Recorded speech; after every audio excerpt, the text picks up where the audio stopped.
साधारणतः मी प्रश्न विचारीन सगळ्यांना, एक एक करून नाव घेईन, त्यांनी उत्तरं द्या. काही सर्वसमावेशक पॉईंट्सवरती तुम्हाला डिस्कशन काइंड ऑफ चर्चा करायची असेल तर तुम्ही त्यांच्या मतावरती तुमचंही मत प्रदर्शित करू शकता. आपल्या सगळ्यांच्या परवानगीने सुरू करतोय. सीईटीची ज्या विद्यार्थ्यांची परीक्षा चुकलेली आहे किंवा परीक्षा राहिलेली आहे त्यांच्या परीक्षा चालू आहेत. JEEचा निकाल लागलेला आहे. या सगळ्या गोष्टीवरनं ही गोष्ट लक्षात येते की सरकार इंजिनिअरिंगच्या प्रवेश प्रक्रियेसाठी कसून प्रयत्न करत आहे आणि थोड्याच दिवसांमध्ये प्रथम वर्ष अभियांत्रिकीचे वर्ग व्यवस्थित सुरू होतील. सगळे वर्ग सुरू होणार असले तरी 12वी उत्तीर्ण विद्यार्थ्यांच्या मनात बरेच शंका आहेत. एक साधा प्रश्न आणि 1 लाख ती उत्तरे, हे खरे की ते खरे की ते हे खरे की ते खरे. बऱ्याच वेळा पापा कहते हे बडा नाम करेगा, बेटा हमारा ऐसा काम करेगा, अशी बऱ्याचशा अपेक्षा त्या 12वीच्या मुलांवरती असतात. आणि खूप वेळा विचारल्यानंतर की तुला काय करायचं आहे, भविष्यात तुला काय व्हायचं आहे, हा प्रश्न विचारल्यानंतर अजून काही ठरलं नाही असं बऱ्यापैकी उत्तर येत असतं.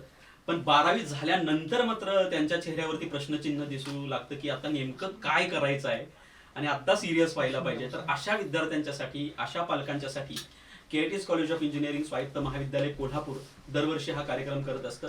यावर्षी हा कार्यक्रम आपण दैनिक पुढारीच्या बरोबर आयोजित करत आहोत आणि कोरोनाच्या पार्श्वभूमीवरती हा कार्यक्रम आपण ऑनलाईन आयोजित करत आहोत. आजच्या या कार्यक्रमामध्ये वेगवेगळ्या एक्सपर्ट्सना मी विद्यार्थ्यांच्या पॉईंट ऑफ व्ह्यूनं, पालकांच्या पॉईंट ऑफ व्ह्यूनं काही प्रश्न विचारेल आणि त्या प्रश्नांची उत्तर आपल्याला या तज्ज्ञांच्याकडून मिळतील. तर हा कार्यक्रम ऑनलाईन आहे आणि या माध्यमातून आम्ही बऱ्याच विद्यार्थ्यांपर्यंत पोहोचण्याचा प्रयत्न करत आहोत. तुम्हा सगळ्यांचं मनपूर्वक स्वागत. आपल्याबरोबर आज उपस्थित आहेत सन्माननीय गणेश आनेकर सर, मायक्रोसॉफ्ट पुणे. त्यानंतर आपल्यासोबत उपस्थित आहेत Kishor Sarwadekar sir, professor IIT BHU Varanasi. त्याचबरोबर आपल्यासोबत उपस्थित आहेत Deepak Dhadoti sir, chairman servo controls aerospace. त्याचबरोबर Sandeep More saheb, senior manager quality assurance Intas pharma Ahmedabad. त्याचबरोबर doctor Bhagwan Patil saheb, founder green sustainability and youth knowledge India. याचसोबत KITचे विविध ट्रस्टीज आपल्यासोबत उपस्थित आहेत. KITचे सन्माननीय चेअरमन माननीय भरत पाटील साहेब, KITचे व्हाईस चेअरमन सन्माननीय सुनील कुलकर्णी साहेब, सेक्रेटरी दीपक चौगले साहेब, विश्वस्त सन्माननीय सचिन मेनन साहेब, दिलीप जोशी साहेब, साजिद हुदली साहेब, शिल्पजा कंगुटकर मॅम आणि कर्नल प्रतापसिंह रावराणे साहेब यांचंही मनपूर्वक स्वागत. त्याचबरोबर KITचा संचालक doctor VV Karjini, dean academics MS Chavan sir, dean ACR Amit Sarkar sir, त्याचबरोबर dean student activities Akshay Thorwat आणि सगळे HODs. त्याचबरोबर KITचे संचालक डॉक्टर VV कार्जिनी सर हे आपल्यासोबत उपस्थित आहेत. या सगळ्यांचं मनपूर्वक स्वागत करतो KITच्या वतीनं. आणि आपण सुरुवात करण्यापूर्वी आजच्या या कार्यक्रमाच्या सुरुवातीला मी सन्माननीय भरत पाटील साहेब यांना विनंती करतो त्यांनी याच्या कार्यक्रमाविषयी त्यांचं मनोगत व्यक्त करावं. सन्माननीय चेअरमन भरत पाटील साहेब. Welcome all the panel experts who have joined our webinar to share their valuable thoughts. Yeah. On the onset, I would like to introduce briefly about our KIT Institute. KIT is the first pioneer institute and a private institute started in Maharashtra in the year 1983 by a group of visionary industrialists, professionals, and educationalists. We now are the second generation who have taken over the management, and we also come from various backgrounds like industry. Colonel Ravrana is from defense and he is a software expert. Shilpaja Kangutkar comes from architecture. Joshi sir comes from an education background, plus he's a design expert. So we have a very strong team of trustees along with our principal Dr. Karzani and deans and HODs. The philosophy of KIT is always to strive to bring in the latest education system to the students.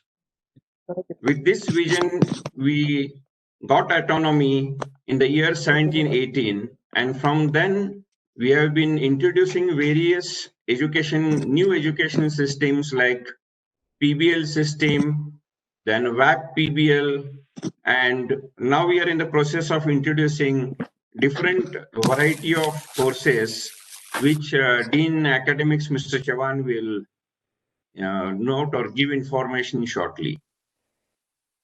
The main thrust of our trustees has always been and will be to connect with the industry, to learn the necessities and the latest technologies which are being introduced in India as well as abroad, and strive to make our students and faculty members ready to take the responsibility and be tuned to the requirement of the industry. With these few words, I thank all the panel members for sharing their time. Thank you. धन्यवाद sir तुमच्या या 4 शब्दांसाठी आणि KITचं background या सगळ्या मंडळींच्या समोर मांडण्यासाठी. यानंतर आपण प्रश्नोत्तराला सुरुवात करतो. पहिला प्रश्न मला सन्माननीय या ठिकाणी किशोर सरवडेकर सर आहेत आणि कार्जिनी सर आहेत, या दोघांना विचारायचा आहे की जो प्रामुख्याने सगळ्या पालकांच्याकडनं प्रश्न येतोय सध्या आम्हाला पण, JEEचा निकाल लागला, सरकारचे नवीन प्लॅनिंग काय आहेत आणि कॉलेज सुरू कधी करणार आहेत आणि कसं असणार आहे हे सगळं वातावरण. सरवडेकर सर आणि त्यानंतर कार्जिनी. बऱ्याच प्रयत्नानंतर CETची एक्झाम झालेली आहे. आता सर्व प्रोसिजर कागदोपत्रावरती बघितली तर मला असं वाटतं की साधारण डिसेंबर महिन्यापर्यंत कॉलेज चालू व्हायला हरकत नाही. आणि या सर्व गोष्टींमध्ये एक सेल्फ डिस्टन्सिंग जो प्रकार आहे त्यामुळे मुलांचा जो वेळ आहे आणि सगळं क्लासेस मला तरी वाटतं की पण ऑनलाईन करण्यामध्येच सरकारचा रस दिसतोय. तर ऑनलाईन क्लासेस भले असले तरी ती सेमेस्टर म्हणजे IIT मध्ये आम्ही असं म्हणतो की 3 महिने आणि 4 महिने अशा 2 सेमेस्टर संपून जुलै पासून परत ही जी मुलं आहेत त्यांचं अकॅडमिक इयर रेग्युलराइज करायचं. म्हणजे साधारण एप्रिल पर्यंत एक सेमेस्टर घ्यायची आणि नंतर जे मे जून जुलै 3 महिन्यात दुसरं सेमेस्टर संपवायचं आणि जुलै पासून मुलांना नॉर्मल अकॅडमिक मध्ये अलाइन करायचा विचार चाललेला आहे. तर या सर्व पार्श्वभूमी बघितल्यानंतर असं वाटतंय की ठीक आहे, जो वेळ गेला तो गेला, पण मुलांना आता इथे थोडस मार्गी लागून सुट्टीची अपेक्षा न करता कंटिन्युअस 3 सेमेस्टर मधून जाणं गरजेचं आहे, कारण त्यांना एक मोठा ब्रेक मिळालेला आहे. अगदी खरं आहे सर तुमचं. कार्जिनी सर तुम्हाला काय वाटतं? नमस्कार सर्वांना. मी प्रोफेसर किशोर सरवडेकर बरोबर संमती आहे. आपलं भरपूर टाइम निघून गेलेली आहे, पण आता तुम्ही बघितलं तर पूर्वीचं पाऊसमुळं आणि काही अडथळीमुळं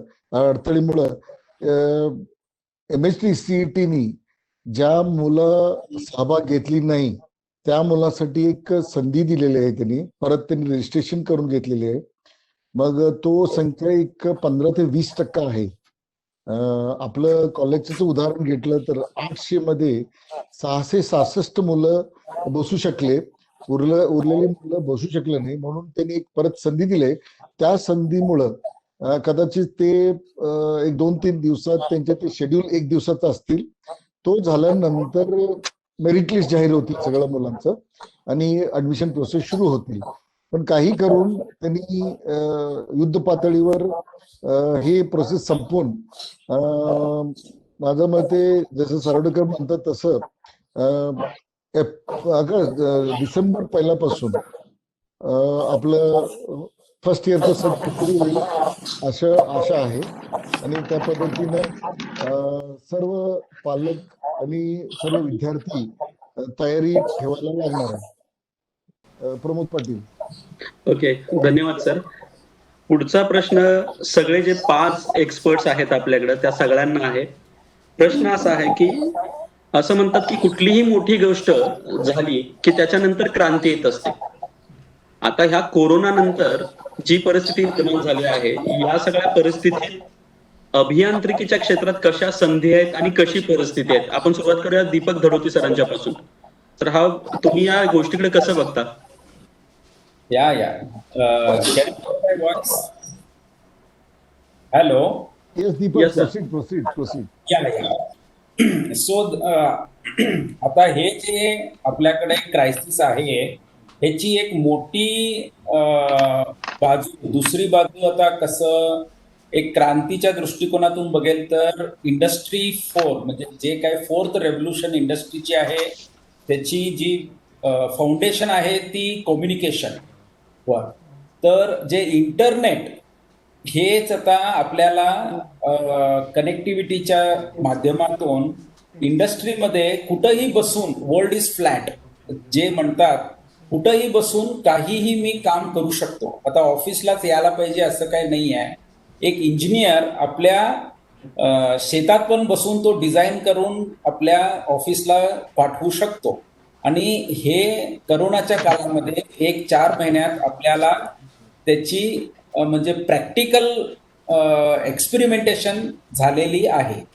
सो मला वाटतं की आता यायच्या दिवसात जे काही मोठमोठे सॉफ्टवेअर कंपनीज जे कॉर्पोरेट्स आहेत त्यांनी आता मोठमोठे बिल्डिंग आणि एकाकडं एकत्र सगळ्या मुलांना घ्यायचं असं न करता डिसेंट्रलायझेशन होऊन the cost of operation and talent will be distributed and taken from anywhere in the world.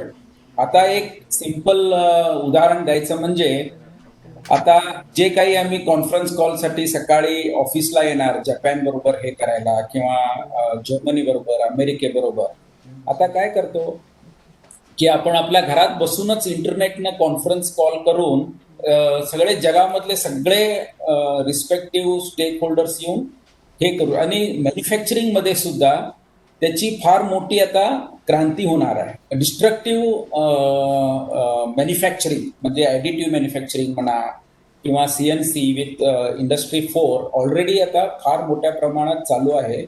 And cost control पण एक मोठ्या ह्याच्यामध्ये हे आहे. So it is a blessing in disguise. हे काही झालं, this is to be taken as a blessing in disguise. And definitely it is going to enhance the way of working total. So digital education is must now for everybody.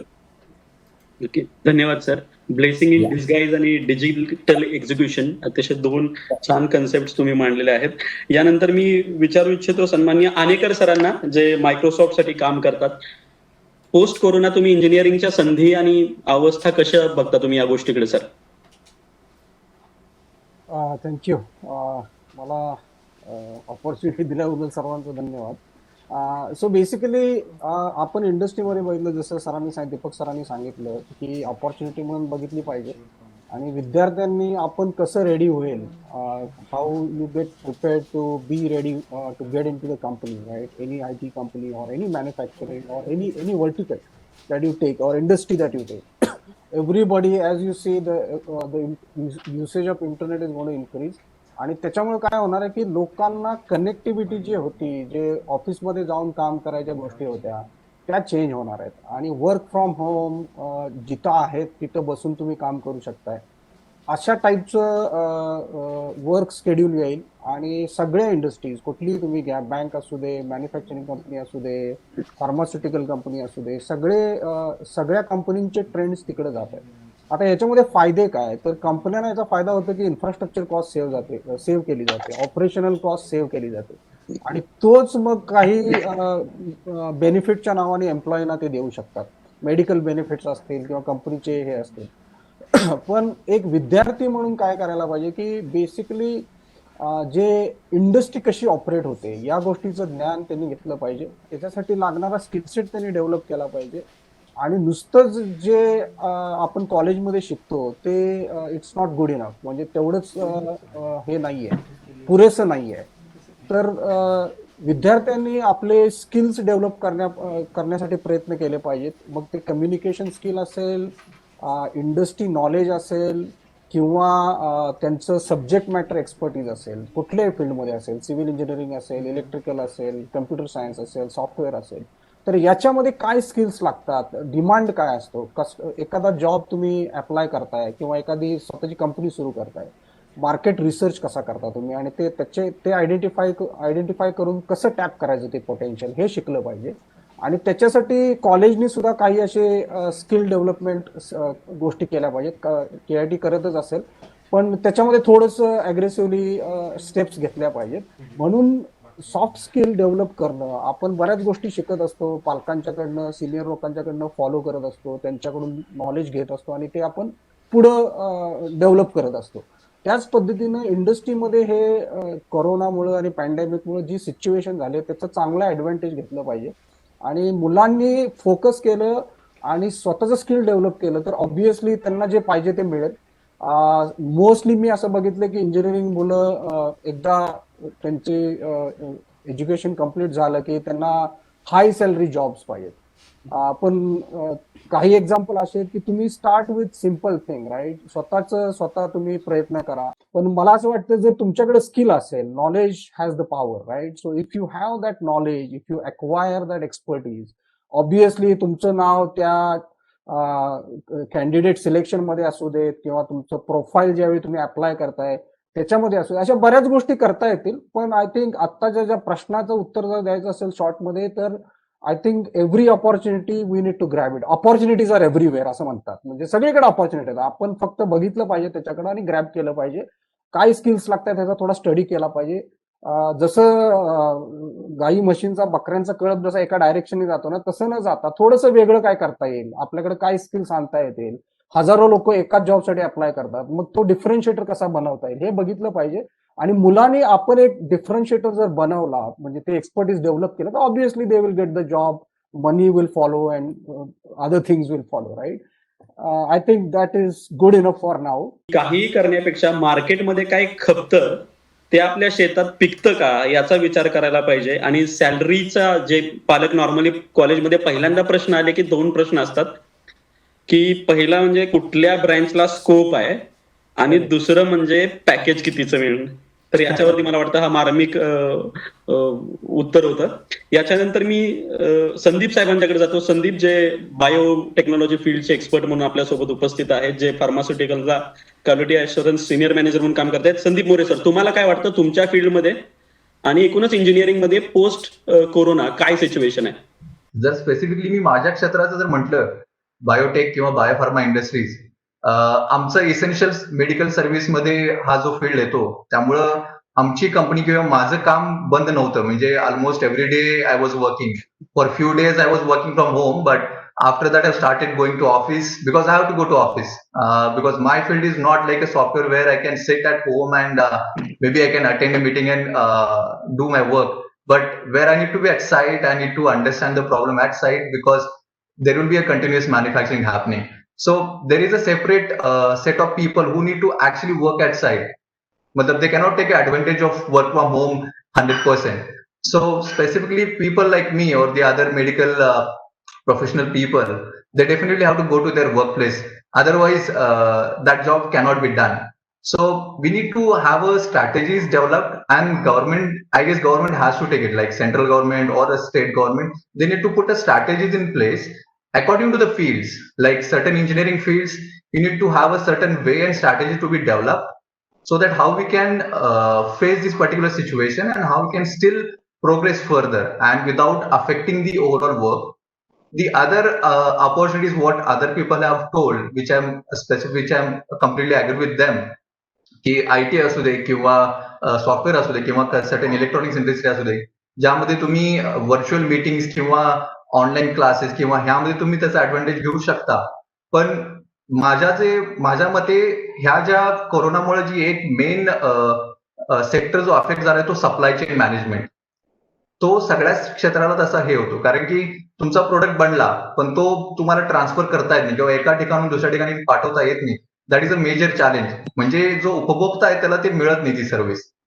त्यामध्ये जी ही supply chain management जी affect झालेली आहे, त्यामध्ये गव्हर्नमेंटनं थोडंसं strategies बनवली पाहिजे किंवा बनवली आहेच. प्रत्येक इंडस्ट्री किंवा प्रत्येक कंपनीने त्या बनवल्यात. आता फॉर एक्झाम्पल जर माझ्या कंपनीचं जर मी एक्झाम्पल घेतलं, तर आमचा सप्लाय चालूच होता. कारण की आम्ही ते प्रिकॉशन्स घेतले. त्या स्ट्रॅटेजीज बनवले की कसं आपल्याला हे करता येईल, कसं आपला प्रोडक्ट मार्केटपर्यंत पोहोचवता येईल. कारण की आम्ही काही जे आमचे ड्रग्स आहेत ते कॅन्सरसाठी आहेत. तर कॅन्सर पेशंट अजूनही आहेत, ते हॉस्पिटलाइज्ड आहेत. त्यांना ड्रग पोहोचवता आला पाहिजेत आणि आमचे ड्रग्स आहेत कसे इंडियात किंवा युरोपमध्ये जातात. मग इंडियामध्ये तरी पण ते चॅलेंज एवढं नाहीये, पण युरोपमध्ये पाठवताना हा जो सप्लाय चेन जो अफेक्ट झाला, त्यामध्ये कशी मात करून कसं आपल्याला हे करता येईल, त्यामध्ये कंपनीची स्पेसिफिक स्ट्रॅटेजी असतात. कंपनीचे जे लीडर्स असतात ते गव्हर्नमेंटशी बोलून की बाबा आपला प्रोडक्ट कसा तिकडे पोहोचवता येईल, ह्यावर कसं आपण करता येईल, ह्यावर आपण कसे परमिशन घेता येईल, कसे कंट्रोल ठेवता येतील, हे खूप महत्वाचं आहे. म्हणजे KIT कॉलेज हे महाराष्ट्रातलं पहिलं किंवा देशातले काही क्वचितच कॉलेजेस होते जे बायोटेक ऑफर करत होते. आणि माझं म्हणजे 12वी पर्यंत माझं बायोलॉजीशी थोडंसं चांगलं हे होतं की मला बायोलॉजी रिलेटेड काहीतरी करायचं आहे, मेडिकल फील्डमध्ये जायचं आहे. त्यामुळे मी बायोटेकला जॉईन झालो आणि जो कोर्स मी केला, कोर्स खरोखरच चांगला होता. म्हणजे नॉलेज असू दे किंवा ज्या कन्सेप्ट होत्या त्या खरोखरच मनाला अशा क्युरिओसिटी निर्माण करणाऱ्या होत्या आणि त्यात मी हे करत गेलो. ते त्यावेळची सिच्युएशन आणि आताची सिच्युएशन बायोटेकमध्ये खूप जमीन आसमानाचा फरक आहे. त्यावेळी आम्ही झगडायचो की लोकांना माहित नाही बायोटेक काय आहे किंवा बायोटेक रिलेटेड जॉब्स काय आहेत. पण आता जर तुम्ही बघितलं, त्या कोरोनामुळं बऱ्याचशा बायोफार्मास्युटिकल कंपन्यांनी बरीचशी मोठी इन्व्हेस्टमेंट केलेली आहे. भारतात असू किंवा भारताच्या बाहेर असू दे, जे ग्लोबल ऑर्गनायझेशन्स आहेत, ॲस्ट्राझेनिका असू दे किंवा लोन्झा असू दे, फायझर, त्या बड्या कंपनीने इतकी ज्यादा इन्व्हेस्टमेंट केलेली आहे to generate a vaccine for people. तर असे हे कोरोना एक वन एक्झाम्पल झालं. पण कोरोनासारखे बाकीचे पण जे डिसीजेस आहेत, जे क्रोनिक डिसीजेस आहेत किंवा जेनेटिक डिसीजेस आहेत, लाईक कॅन्सर, डायबेटीस, ह्याच्यावर जे सोल्युशन्स आजकाल जे बायोटेक कंपन्या करतायत किंवा बायोटेक कंपन्यांची जी डेव्हलपमेंट चालू आहे ती खरोखर चांगली आहे.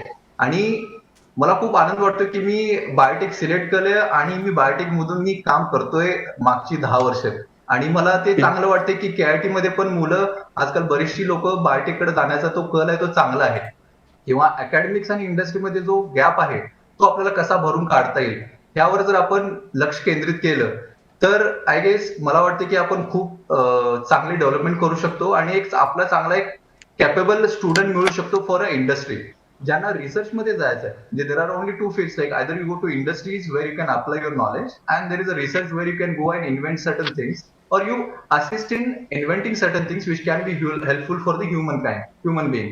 एज्युकेशन सेक्टर मध्ये आता काही मुलं जी 12वी पास झालेले आहेत त्यांना विचार करायचा आपण कोणत्या फील्डला जायचं आहे किंवा कोणतं कोर्स करायचा आहे. काही स्टुडंट असतील ते इन बिटवीन असतील, सेकंड इयर असतील किंवा थर्ड इयर असतील, त्यांना एक थोडीशी मॅच्युरिटी आलेली असते की बाबा आपलं एवढं एज्युकेशन झालेलं आहे, इथून पुढे आपलं अजून एवढं एज्युकेशन कम्प्लीट व्हायला पाहिजे. पण ह्या कोरोनामुळे ते अफेक्ट झालंय. माझ्या मते तुमचा पॉइंट मुद्दा व्यवस्थित पोहोचलेला आहे की इंडस्ट्री आणि महाविद्यालय याच्यामधला गॅप कमी करण्यासाठी कोऑर्डिनेशन असणं गरजेचं आहे. आणि सुदैवानं पूर्वीसारखी परिस्थिती नाही, बायोटेक्नॉलॉजी विषयी अवेअरनेस झालेला आहे भरपूर आणि मुलांचा कल छान आहे. धन्यवाद तुमच्या या मताबद्दल. यानंतर मला भगवान पाटील सर या ठिकाणी उपस्थित आहेत, सिव्हिल आणि एन्व्हायरमेंटचे स्पेशलिस्ट म्हणून. तुम्हाला काय वाटतं सर, सिव्हिल आणि एन्व्हायरमेंटच्या पॉईंट ऑफ व्ह्यूनं कशी अवस्था आहे आणि इंजिनिअरिंगच्या बद्दल काय परिस्थिती आहे सध्या?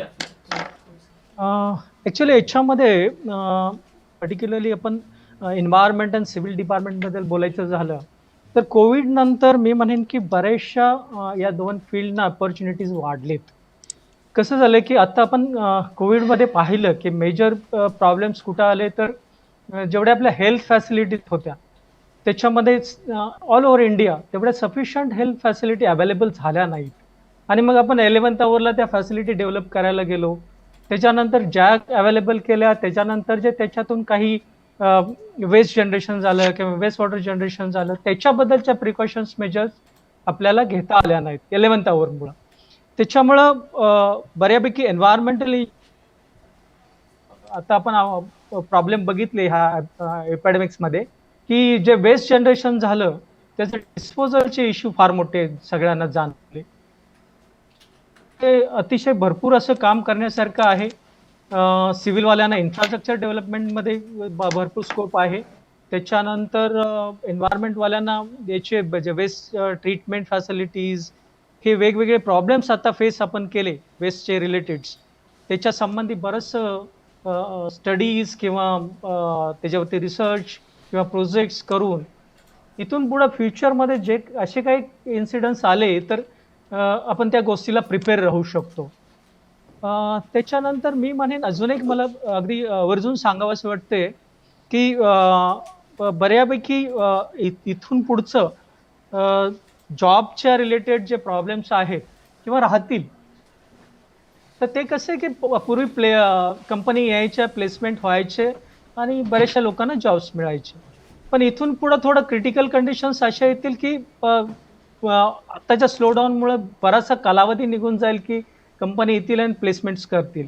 तर मी असं सांगेन की instead of waiting to come to company to our college ही माध्यमं अशी निवडायला हवीत की त्या माध्यमाच्या थ्रू स्टुडंट्स त्या कंपनीपर्यंत जातील, त्यांच्याबरोबर इंटरॅक्शन्स करतील, वर्क करतील आणि त्या बेसवरती त्यांना तिथे जॉब मिळतील. मग याच्यामध्ये अतिशय उत्कृष्ट असा एक मार्ग म्हणजे इंटर्नशिप प्रोग्राम्स राबवले पाहिजेत. इंटर्नशिप प्रोग्राम्समध्ये कसं होतं की स्टुडंट्स आत्ता प्रेझेंट कंडिशनला इंटर्नशिपच्या बाबतीत फार मोठे सिरियस नसतात किंवा आपल्या कॉलेजकडून त्यांना तसं प्रमोटही करणं गरजेचं आहे. म्हणजे कोणत्या ठिकाणी बाबा इंटर्नशिपच्या तुम्हाला फॅसिलिटी उपलब्ध होतील की कोणते कोणते मिनिस्ट्रीज आहेत की त्या मिनिस्ट्रीनी ऑलरेडी मुलांना इंटर्नशिपच्या फॅसिलिटी अवेलेबल करून ठेवलेल्या आहेत. तर ह्या गोष्टी सर्व गोष्टी जोपर्यंत त्या विद्यार्थ्याला माहीत होत नाही आणि एक मॅन्डेटरी प्रोग्राम याच्यावरती येत नाही की बाबा इंटर्नशिप हा मॅन्डेटरी प्रोग्राम्स व्हायला पाहिजे. मग तो थ्रू इंटर्नशिप तो विद्यार्थी स्टुडंट्स त्या कंपनीमध्ये जाईल किंवा मिनिस्ट्रीमध्ये जाईल किंवा इंटरनॅशनल ऑर्गनायझेशन्स, फार ऑर्गनायझेशन्स अशा आहेत की तिथं एवढा वाईड स्कोप आहे की इंटर्नशिपला.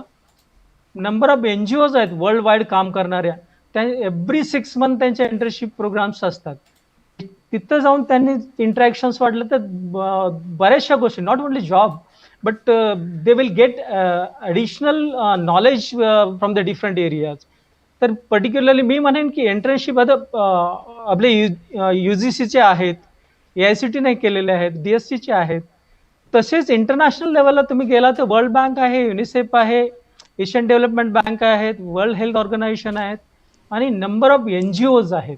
तर ह्या गोष्टी सगळ्या स्टुडंट्सना इझिली कशा उपलब्ध होतील आणि मुलं कशी गोष्टीकडे अट्रॅक्ट होतील हा एक सगळ्यात चांगला आणि इझिली जॉब मिळण्याचा मार्ग आपल्याला देऊ शकतो. कारण दुसरं एक इम्पॉर्टंट आहे की जनरली जेव्हा मुलं ॲडमिशन्स येतात घ्यायला तेव्हा थोडं त्यांचा इंटरेस्ट बघितला जात नाही. तर ते पेरेंट्सची त्यांना पेरेंट्सची तेवढेच रिस्पॉन्सिबल असतात, पण थोडा इंटरेस्ट जर स्टुडंट्सचा बघितला तर फार हेल्प स्टुडंट्सना होते, कारण त्यांना त्या अभ्यासामध्ये इंटरेस्ट डेव्हलप होतो आणि त्या इंटरेस्टपोटी त्यांना वेगवेगळ्या ॲक्टिव्हिटीमध्ये इन्व्हॉल्वही होता येतं. तर ह्या बऱ्यापैकी अशा काही गोष्टी आहेत की आपण स्टुडंट्सना अवेलेबल करून देऊ शकतो किंवा स्टुडंट्सनी या माध्यमातून पुढे जाणं गरजेचं आहे. आणि पर्टिक्युलरली आता एन्व्हायरमेंट अँड सिव्हिल, पर्टिक्युलरली एन्व्हायरमेंटचं म्हटलं तर वर्ल्ड वाईड एवढ्या ह्यूज रिक्वायरमेंट्स आहेत की इव्हन आपण आता USA जॉब्स तुम्ही पहा, एवढं जॉब्स आहेत, भरपूर एन्व्हायरमेंटल इंजिनियर्स त्यांना हवे आहेत.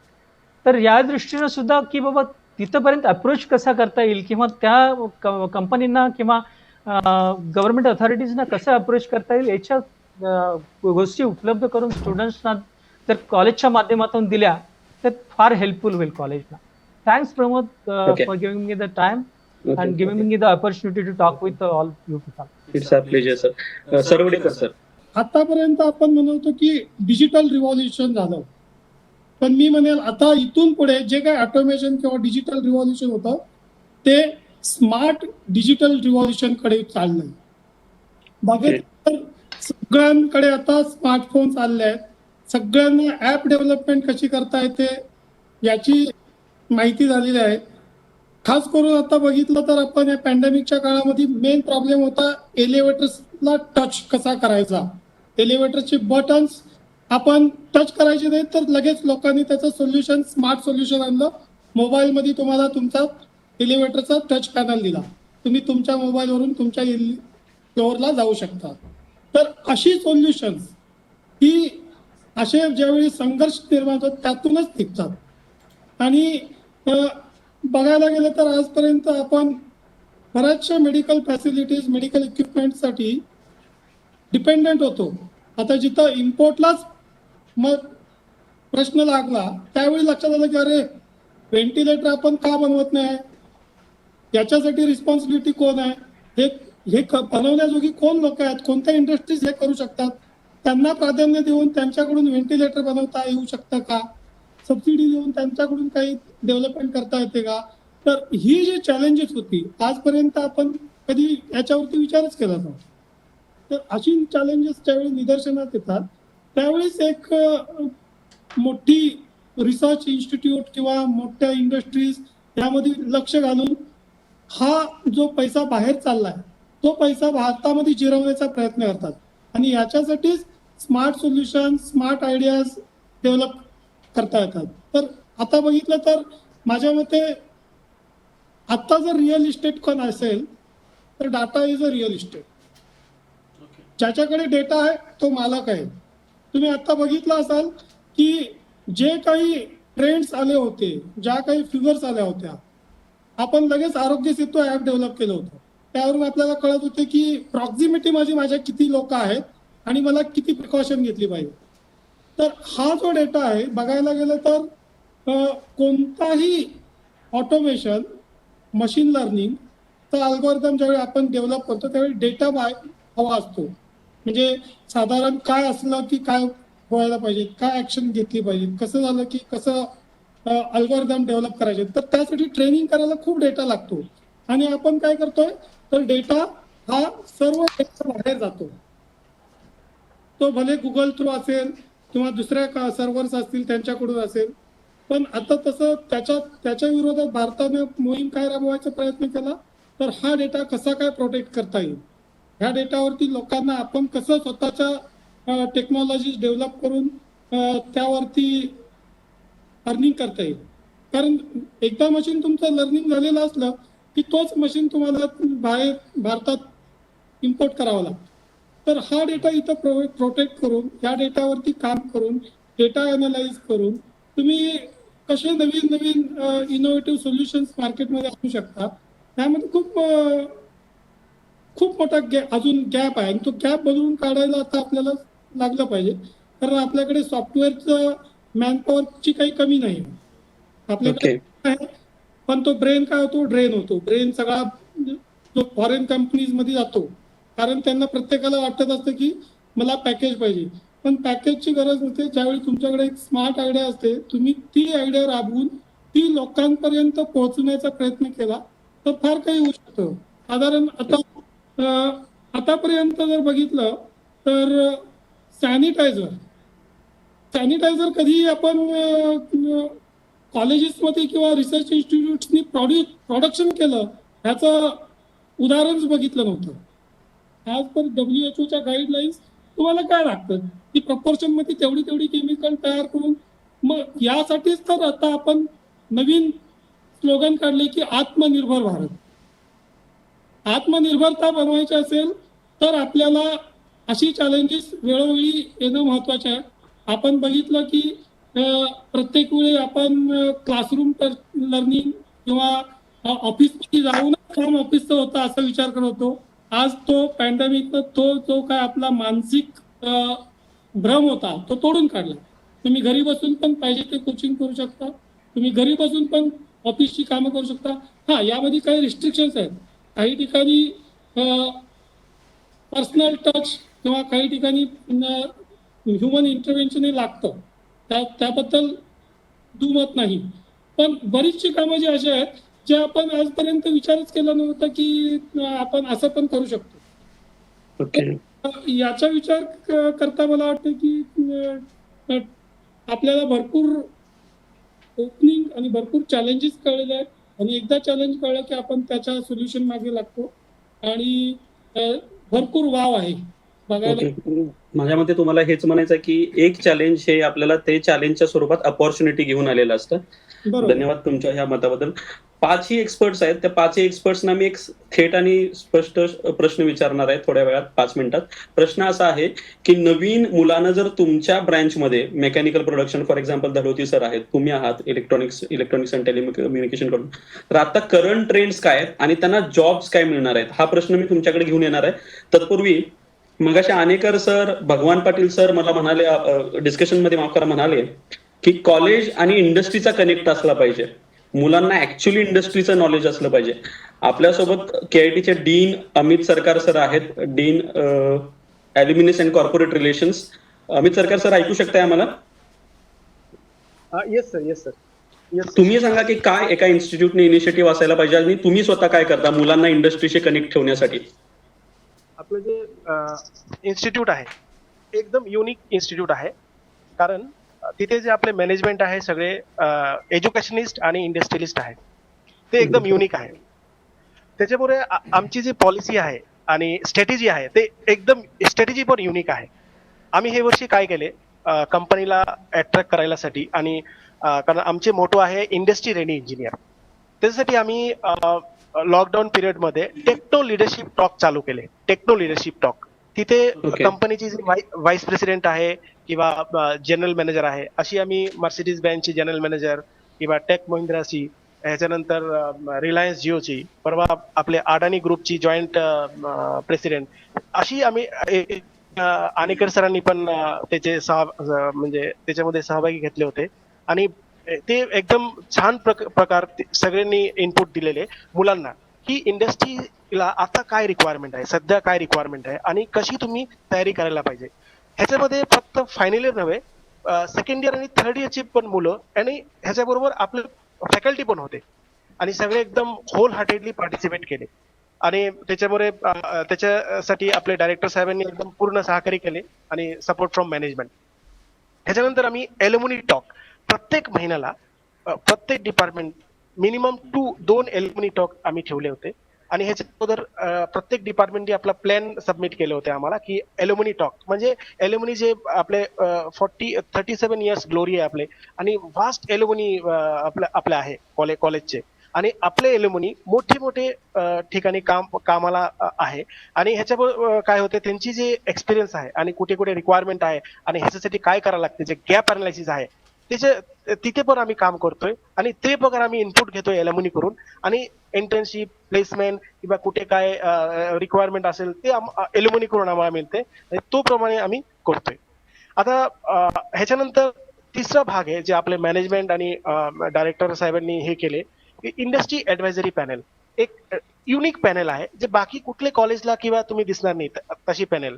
प्रत्येक डिपार्टमेंटला एक युनिक पॅनल आहे. तिथे 15 ते 20 म्हणजे इंडस्ट्रियल एक्सपर्ट ज्यांचे मॅनेजर लेवल किंवा सिनियर व्हाईस प्रेसिडेंट अशी लेवलची माणूस आहे आणि ह्याच्यामध्ये डोमेन वाईज, कारण टेक्निकल एज्युकेशन मध्ये डोमेन असते, तर डोमेन वाईज आणि सब डोमेन वाईज स्पेसिफाय केले आणि हे अनुसार त्यांच्याकडून ते पण इनपुट घेतो की कारण आपला जे इंजिनिअरिंगचे सिलेबस आहे ते सिलेबस स्ट्रॉंग व्हायला पाहिजे. मार्केटला काय, रेडी इंजिनिअरसाठी मार्केटला काय लागते तोच प्रकार सिलेबस व्हायला पाहिजे. त्याच्यासाठी आम्ही इंडस्ट्री ऍडवायझरी पॅनल केले आणि हे पण फक्त not only give the input to the views मध्ये फक्त इनपुट देत नाही, ते पण काय नवीन टेक्निक काय आले, आता AI ML आहे कम्प्युटर सायन्स मध्ये, डिझाईन मध्ये काय लागते, आता ऑटोमोबाईल मध्ये काय लागते, प्रोडक्शन साठी काय लागते, मेकॅनिकल साठी काय लागते, असे सगळे स्पेसिफिक जे रिनाऊंड वर्ल्ड मध्ये जे रिनाऊंड कंपनीज आहे तोच कंपनी चे आम्ही सगळे पॅनल मध्ये घेतलेले आहे.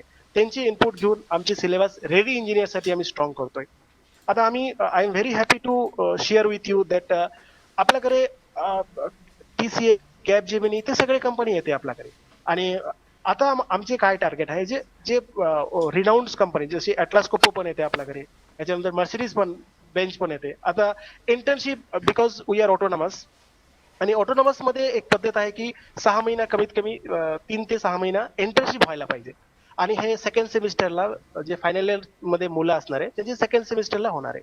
त्यासाठी आम्ही इंटर्नशिपसाठी आता मर्सिडीज बेंच बरोबर बोलणं झाले, कारण आम्ही मार्च मध्ये जुलै मध्ये त्यांची सेशन घेतले होते. बेंच म्हणले की आम्हाला इंटर्नशिपसाठी मुलं पाहिजे, तर डायरेक्ट आपल्याला अप्रोच केले. हे एक सिक्वेन्स आहे, चॅनल आहे जे ह्याला स्ट्रॅटेजी म्हणते. आणि ह्याच्यानंतर आता काल अमेझॉन पहिल्यांदा लास्ट मध्ये आले होते आपल्याकडे आणि त्यांनी आम्हाला संधी दिली होती. वेस्टर्न महाराष्ट्रामध्ये आमचे पण कॉलेज होते आणि ह्याच्यामध्ये त्यांची अमेझॉन डेव्हलपमेंट सेंटर जे आहे ते संधी दिले होते. त्यांचे पॅकेज होते 28.67 लाख 28.67 लॅक्स आणि इंटर्नशिपसाठी 60,000 स्टायपेंड. ते प्रीमियम अमेझॉन सगळ्यांना माहिती आहे आणि गुगल पण आम्हाला संधी दिले होते कारण because of we are in autonomous आणि आपले ग्लोरी आहे आणि आमची जे स्टुडंट मुलं जे आहे भरपूर परफॉर्मन्स एकदम चांगला परफॉर्मन्स दिलेला आहे आणि आपल्याकडे भरपूर क्लब आहे जे क्लब करून आम्ही मुलांकडून करून घेतोय. जसे आपले कोडशेप क्लब आहे, अशी गुगल क्लब आहे, भरपूर क्लब आहे. तिथे आफ्टर कॉलेजवर पण जे लागते कारण प्रत्येक गोष्ट सिलेबसमध्ये नसते. अपार्ट फ्रॉम त्याला व्हॅल्यू एडिशन म्हणते. तिथे सगळे इंट्रोडक्शन देताना चेअरमॅन साहेब पण म्हणले आपले वेब पीबीएल बाकी अशी भरपूर जे युनिक आहे जे फुल फ्लेज मध्ये हे इम्प्लिमेंट होते. आता सर परवा काल कंपनी जे क्राऊड स्ट्राईक म्हणून एक कंपनी आहे त्याची पगार 20 लाख आहे. क्राऊड स्ट्राईक आणि कमी लोकांना माहिती आहे ते क्राऊड स्ट्राईक काय आहे.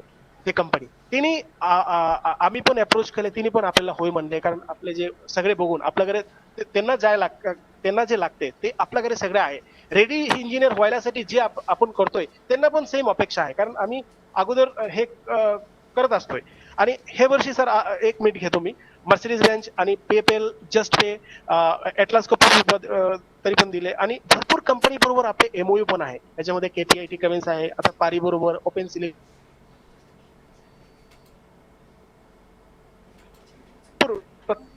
डिसिप्लिन करून आपले त्याच्यामध्ये इझिली अट्रॅक्ट होते आणि आपले रेडी इंजिनियर जे आमचे मोटो आणि टार्गेट आहे तो हिशोबाने आम्ही इम्प्लिमेंट करतोय. त्याच्यामुळे आपले प्लेसमेंट पण आणि हाय पॅकेज मध्ये कंपनी अट्रॅक्ट व्हायला लागली. आता that's all from my side sir. Thank you sir.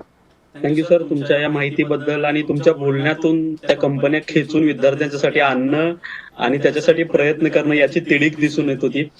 याच बरोबर पॅरलल चालणारा एक भाग असतो तो म्हणजे कॉलेजचा सिलेबस.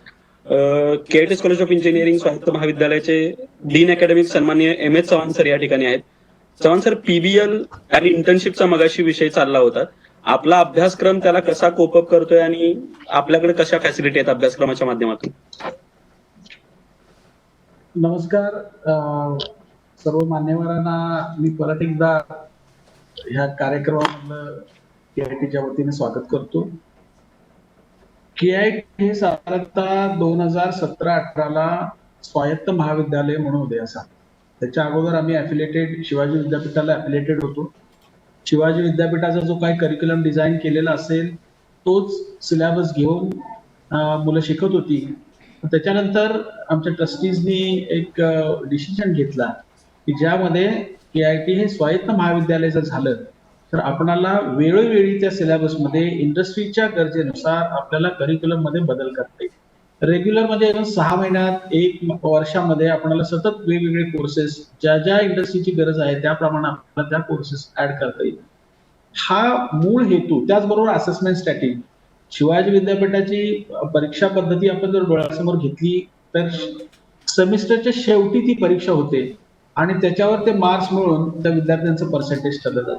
परंतु परीक्षा पद्धती आपण थोडी बदलली. कंटिन्युअस असेसमेंट स्ट्रॅटेजी जर आपण डोळ्यासमोर ठेवली आणि मुलांमध्ये कोणत्या गोष्टीची कमतरता आहे त्याच्या ऍक्शन त्याच वेळी जर घेतल्या तर त्याची डेव्हलपमेंट किंवा व्हॅल्यू इन्कलेक्शनचा जो भाग आहे तो अतिशय चांगल्या प्रकारे होऊ शकतो. असं ह्या गोष्टी डोळ्यासमोर ठेवून साधारणतः 2017-18 पहिली बॅच ही ऑटोनॉमस बॅच म्हणून केआयटी मध्ये एंट्री झाली. त्यानंतर एक सिलेबस डिझाईनचा भाग आला. ज्यावेळी करिक्युलम डिझाईनचा भाग आला त्यावेळी आम्ही व्हॅल्यू सिस्टीम इन्कलेक्शनचा सगळ्यात महत्वाच्या गोष्टी डोळ्यासमोर ठेवल्या. त्याचबरोबर न्यू टेक्नॉलॉजीज म्हणजे आता येणाऱ्या 5 वर्षामध्ये इमर्जिंग टेक्नॉलॉजीज कोणत्या आहेत या गोष्टी डोळ्यासमोर ठेवून तो आम्ही सिलेबस डेव्हलप करण्याचा प्रयत्न केला. त्याचबरोबर मगाशी जे सरकार सरांनी सांगितलं इंडस्ट्री रेडी इंजिनियर या गोष्टी डोळ्यासमोर ठेवून विद्यार्थी 4 वर्षानंतर बाहेर पडत असताना त्याचा परिपूर्ण विद्यार्थी इंडस्ट्रीच्या दृष्टीनं असेल या दृष्टीनं तो सिलेबस असणं गरजेचं आहे. आणि या सर्व गोष्टी आमच्या इन्स्टिट्यूटच्या विजन अँड मिशन मध्ये बसतील अशा पद्धतीनं तो आम्ही करिक्युलम डिझाईन केला. तो साधारणतः स्ट्रक्चर हे 4 वर्षासाठी, आता 4थ्या वर्षाला आमची ही बॅच आहे. म्हणजे ऑटोनॉमसची ही पहिलीच बॅच आमची या येणाऱ्या 6 महिन्यामध्ये बाहेर पडेल. आणि या सर्व गोष्टीला या करिक्युलमला पूरक भाग म्हणून आम्ही एक course level project based learning हा एक कन्सेप्ट डोळ्यासमोर ठेवला, की ज्यामध्ये दर सेमिस्टरला एक विषय हा पूर्णपणे प्रोजेक्ट बेस्ड लर्निंग प्रमाणे त्याचं टीचिंग लर्निंग होतं. म्हणजे आता जर आम्ही तुम्ही जर पाहिलं तर साधारणतः 140 फॅकल्टी मेंबर्स हे प्रोजेक्ट बेस्ड लर्निंगच्या दृष्टीनं पूर्णपणे ट्रेंड आहेत. आणि जवळजवळ 2700 विद्यार्थी हे प्रोजेक्ट बेस्ड लर्निंग एन्व्हायरमेंटमध्ये काम करतात. दर सेमिस्टरचा टोटल छोटे छोटे प्रोजेक्ट स्मॉल प्रोजेक्ट ज्या प्रोजेक्ट बेस्ड लर्निंग मध्ये आज बाहेर येतात ते साधारणतः त्याचा आकडा जर पाहिला तर 400 ते 500च्या आसपास आहे. हा आणि यात सर्वात महत्वाचं आहे की idea to small project prototype पर्यंत जात नाहीत, परंतु प्रोटोटाईप मध्ये जाण्यासारखे जर काही प्रोजेक्ट्स असतील तर फायनल असेसमेंट नंतर ते प्रोजेक्ट्स आम्ही आमच्या इन्क्युबेशन सेंटरचे जे आता डीन आहेत त्यांच्याकडे पाठवतो. त्याच्यामध्ये विद्यार्थ्यांसाठी काही बूट कॅम्प्स होतील, म्हणजे पुढे जसे जसे जात जातील तसं त्यांना त्याचे बूट कॅम्प्स म्हणजे प्रोटोटाईप डिझाईन करून कंपनी फॉर्मेशन पर्यंत किंवा अशा पद्धतीचं त्यांना ज्ञान देण्याचा विचार आमच्या डोळ्यासमोर आहे. हे झालं course level project based learning. आता पुढचा टप्पा आम्ही या वर्षीपासून डोळ्यासमोर ठेवला आहे तो म्हणजे value addition project based learning. याच्यामध्ये हा कन्सेप्ट नवीन जरी असला आमच्या दृष्टीनं तरी सुद्धा त्या दृष्टीनं फॅकल्टी आज तयार आहे, सर्व एचओडी त्याला इन्व्हेस्ट करण्याची तयारी करतायत. आणि सर्वात महत्वाचा यातला भाग असा आहे की जे न्यू टेक्नॉलॉजी आहे, हॉट टेक्नॉलॉजी आहे, जे आपण आता आज आर्टिफिशियल इंटेलिजन्स म्हणतो, मशीन लर्निंगचा काय थोडासा भाग डोळ्यासमोर येतोय, ज्यामध्ये चेनचा संबंध येतो, अशा पद्धतीचं जर आपण डोळ्यासमोर काही हॉट टेक्नॉलॉजी जर घेतल्या तर त्याचं ट्रेनिंग किंवा त्यामध्ये काम करणाऱ्या इंडस्ट्री पहिल्यांदा आयडेंटिफाय करणं, त्या इंडस्ट्रीची टाईप डोळ्यासमोर ठेवणं आणि त्या इंडस्ट्रीचं ट्रेनिंग सेमिस्टरच्या सुरुवातीलाच अगोदर 15 दिवस विद्यार्थ्यांसाठी देणं आणि ज्यावेळी जे ट्रेनिंग होईल त्या ट्रेनिंगच्या वेळी काही प्रॉब्लेम्स आयडेंटिफाय करणं आणि त्या प्रॉब्लेमवर ती मुलं पुन्हा सेमिस्टरवर काम करतात आणि at the end of the semester त्याच्यावर असेसमेंट होऊन मग तो प्रोजेक्ट एखादा जो स्मॉल प्रोजेक्ट इंडस्ट्रीच्या दृष्टीने केले गेलेला आहे, अर्थात ते असेसमेंट होते ती industry plus in house faculty असं एकत्रितपणे असेसमेंट केलं जातं आणि ऍट द एंड तो प्रोजेक्टचं प्रोटोटाईप सारखा असेल किंवा एखादा पॅटर्न घेण्यासारखा असेल तर त्या दृष्टीनं आमची इन्क्युबेशन सेंटर त्यावर काम करेल अशी ही व्यवस्था आहे आमच्या value addition project based learning मध्ये आहे. आता हे सर्व करत असताना जे आमच्याकडे कोर्सेस आहेत किंवा फुल करिक्युलम डिझाईन केलेलं आहे त्याचे असेसमेंट स्ट्रॅटेजी सुद्धा कंटिन्युअस असेसमेंट आहे, ज्यामध्ये आमचे mid semester examination, in semester evaluation, end semester examination अशा पद्धतीनं आज अशा वेगवेगळ्या भागामध्ये हे 100 मार्कांचं डिव्हिजन केलं, ज्यामध्ये इन सेमिस्टर इव्हॅल्युएशन मध्ये सुद्धा आणखी 10 मार्कांची डिव्हिजन केल्यामुळं कंटिन्युअस असेसमेंटला एक चांगलं प्रोत्साहन शिक्षकांना त्याचबरोबर विद्यार्थ्यांना दिलं जातं. इन सेमिस्टर इव्हॅल्युएशन मध्ये फॅकल्टी रेग्युलर असाइनमेंट्स असतील, रेग्युलर ट्युटोरियल्स असतील, रेग्युलर प्रेझेंटेशन्स असतील, म्हणजे प्रत्येक व्हॅल्यू स्टुडंटची त्यामध्ये ऍड कशी करता येईल किंवा त्यामध्ये त्यांना डेव्हलप कसं करता येईल हा सर्व विचार डोळ्यासमोर ठेवून ते कोर्स टीचर आम्ही अर्थात त्या कोर्स टीचरना तो फ्रीडम देतो इन सेमिस्टर इव्हॅल्युएशनचा, त्यामुळे ते कोर्स टीचर आपला कोर्स अतिशय चांगल्या प्रकारे त्या विद्यार्थ्यांमध्ये पोहोचेल अशा दृष्टीनं वेगवेगळे टूल्स त्यामध्ये वापरण्याची व्यवस्था आम्ही केलेली आहे.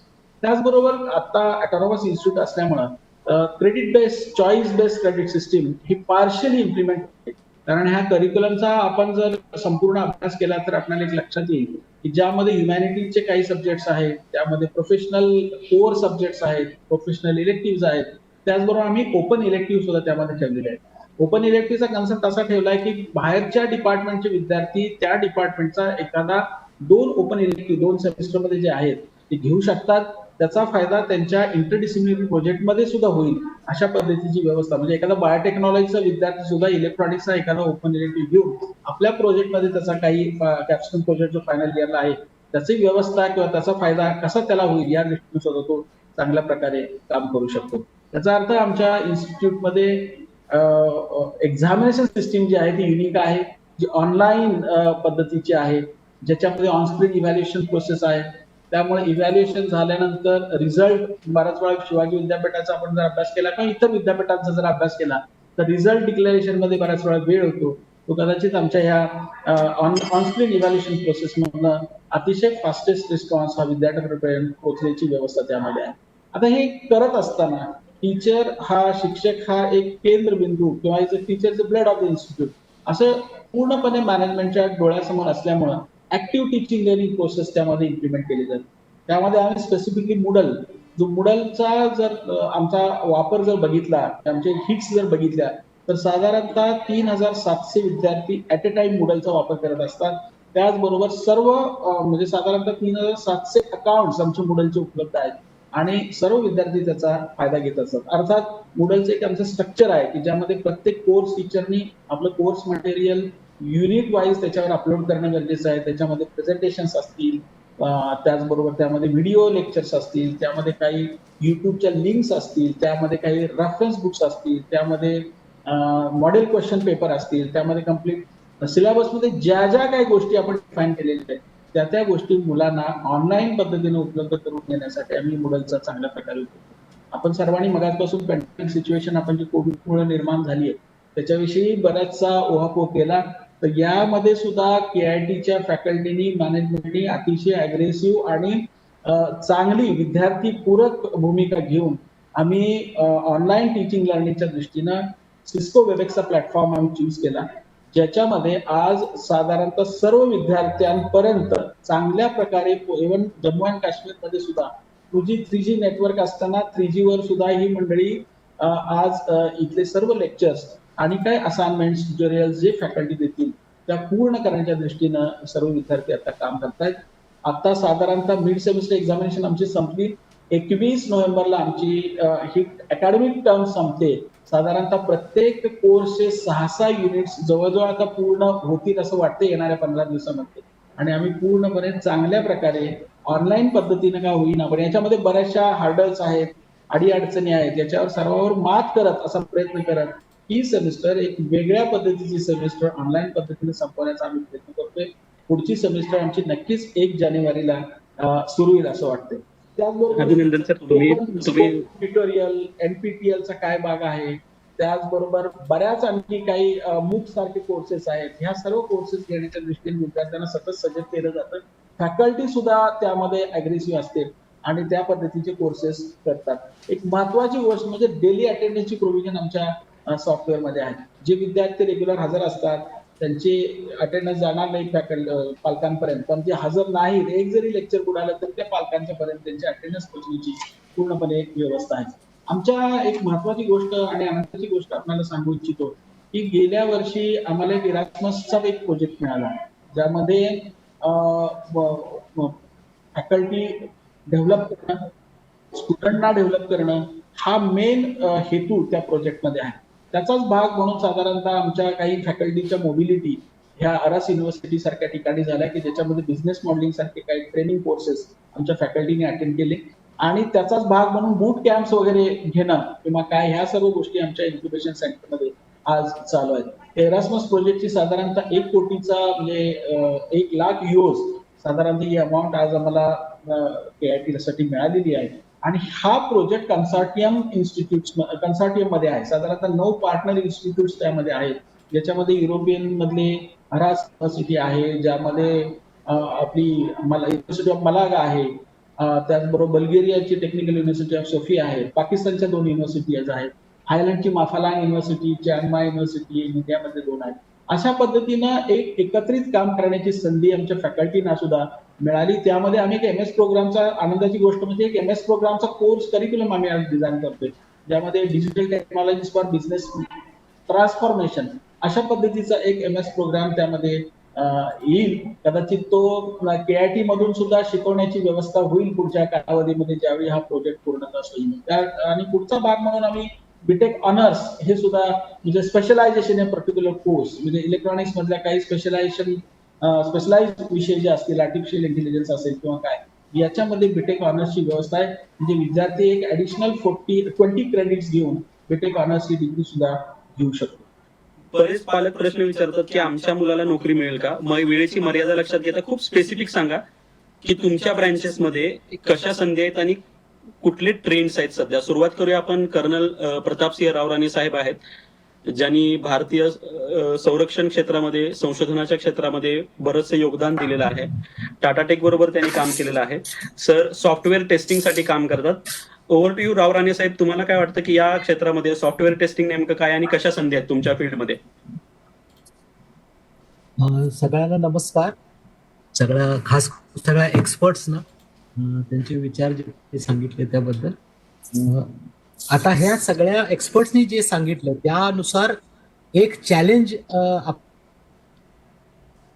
ऑनलाईन आहे आणि सरवडेकर सर जसे म्हटले तसं data is heart of everything. तर आता हा डेटा किंवा हे जे ऑनलाईन मेसेजेस जातात किंवा ऑनलाईन कम्युनिकेशन आहे ते करेक्ट पोचतं का, म्हणजे यात तर तुमचं सिक्युरिटी येते.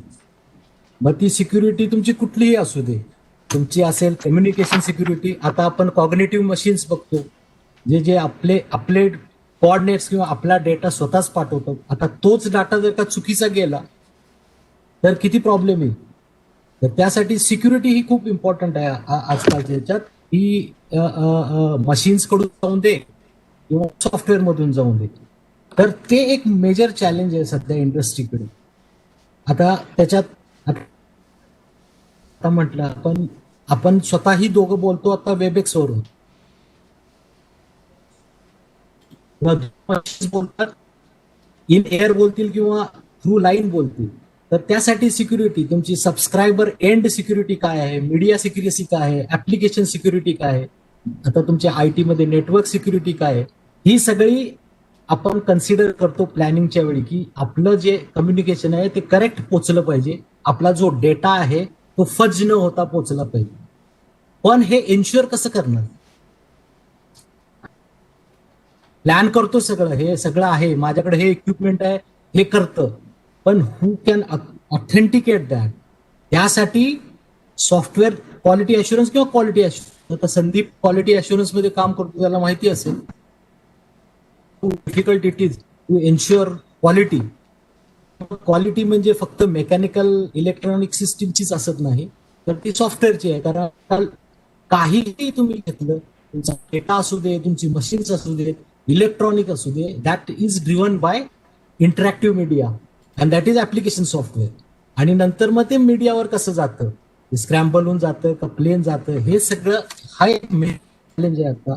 आणि हा चॅलेंज मी आता सध्या डिफेन्स सेक्टरमध्ये काम करतो त्यामुळे जास्त आहे. कारण तुम्ही बघितलं आता गेल्या महिनाभरात जवळजवळ 13 मिसाईल्स फायर झाली. आणि मी टाटासाठी काम करतो तर बऱ्याचशा लॉन्चर्स आणि लॉन्चर इलेक्ट्रॉनिक्स आणि लॉन्चर सॉफ्टवेअर हे आमचं असतं टाटा एरोस्पेस अँड डिफेन्स. तर यामध्ये ही जी सिक्युरिटी आहे ह्याचं टेस्टिंग करणं खूप इम्पॉर्टंट असतं. आणि ह्याच्यात आता NABL national board of application for लॅबोरेटरीजच्या IT बोर्डवर पण आहे. त्यामुळे आम्ही एक स्कीम पण लॉन्च केले की जे सॉफ्टवेअर टेस्टिंग लॅबोरेटरीज आहेत त्या कशा टेस्ट करायला पाहिजे, त्यासाठी वेगवेगळी स्टँडर्ड्स आहेत. We follow international standards, communication standard जी इंटरनॅशनली फॉलो होतात. आणि मोस्ट ऑफ दी स्टँडर्ड्स ही डिफेन्स कडून येतात, आयदर ऑफ अमेरिका USA किंवा इंडियन डिफेन्स कडून, जी इंडियामध्ये चालते. तर सगळ्यात अशा पॉलिसी झाल्या आहेत. प्रमाणे क्वालिटी अश्युरन्स कसा करायचा यासाठी आमच्या CSE डिपार्टमेंटला मी ऑलरेडी टास्क दिलेला आहे. We are establishing a software testing laboratory for that. आता इंडियन गव्हर्नमेंटच्या मिनिस्ट्री ऑफ कम्युनिकेशन प्रमाणे त्या 12 डोमेन आहेत. त्याच्यात फंक्शनॅलिटी हा एकच डोमेन आपल्याला माहिती, जे काही सॉफ्टवेअर आहे ज्या फंक्शनॅलिटीज त्यांनी करायला पाहिजे त्या करतात. पण नॉन फंक्शनल डोमेन्स 11 आहेत. त्याच्यामध्ये कोड रिव्ह्यू येतो, युजेबिलिटी येते, इंटरऑपरेटिबिलिटी येते, मग तुमची सिक्युरिटी येते. त्या सिक्युरिटीमध्ये परत 3 भाग येतात तुमचे, ऍप्लिकेशन सिक्युरिटी, नेटवर्क सिक्युरिटी आणि तुमची, आणि मग त्याच्यावरून पेनिट्रेशन करावं लागतं. आणि युजेबिलिटी म्हणजे सगळे युजर्स, जे दिव्यांग युजर्स असतील ते कशी यूज करतील ते सॉफ्टवेअर वगैरे, या सगळ्या गव्हर्नमेंट ऑफ इंडियानं ते दिलेले आहेत. तर हे सगळं करण्यासाठी ह्याचा फील आणि हे सगळं टॅग होतं इंटरनॅशनल स्टँडर्ड्सला. 12207 म्हणा, 15408 म्हणा, या सगळ्या स्टँडर्डचं ऍटलिस्ट डॉक्युमेंटेशन कसं होतं या स्टँडर्ड प्रमाणे, काय प्रोसेसेस असतात, प्रोसेस ड्रिव्हन इंडस्ट्री कशी असते, ही माहिती होण्यासाठी हे आम्ही ह्या व्हेरियस लॅब्स आता सुरू करतो. अजून एक महत्वाची गोष्ट म्हणजे KIT मध्ये आता हे ऑनलाईन ह्याच्यामुळं प्रॅक्टिकल्स कशी करावी हा एक मेजर इश्यू असतो. स्वतः मुलं पोचू शकत नाहीत लॅबमध्ये, तर कशी करायची यासाठी आम्ही जो मिनिस्ट्री ऑफ HRDचं व्हीलॅब तोही आम्ही चालू करतो. जवळजवळ 268 मुलं त्याच्यात काम करतात व्हीलॅबमध्ये, आणि त्याच्यात आम्ही सिम्युलेटर्स बनवतो ताकी ते आपल्या घरातून मोबाईलवरून तो ऍक्च्युअल एक्सपेरिमेंट कसा सॉल्व्ह होईल याचं सिम्युलेशन त्यांना मिळतं. आणि हे आमचीच मुलं तयार करतात, जो कंटेंट डेव्हलपमेंट आहे आमचीच मुलं तयार करतात.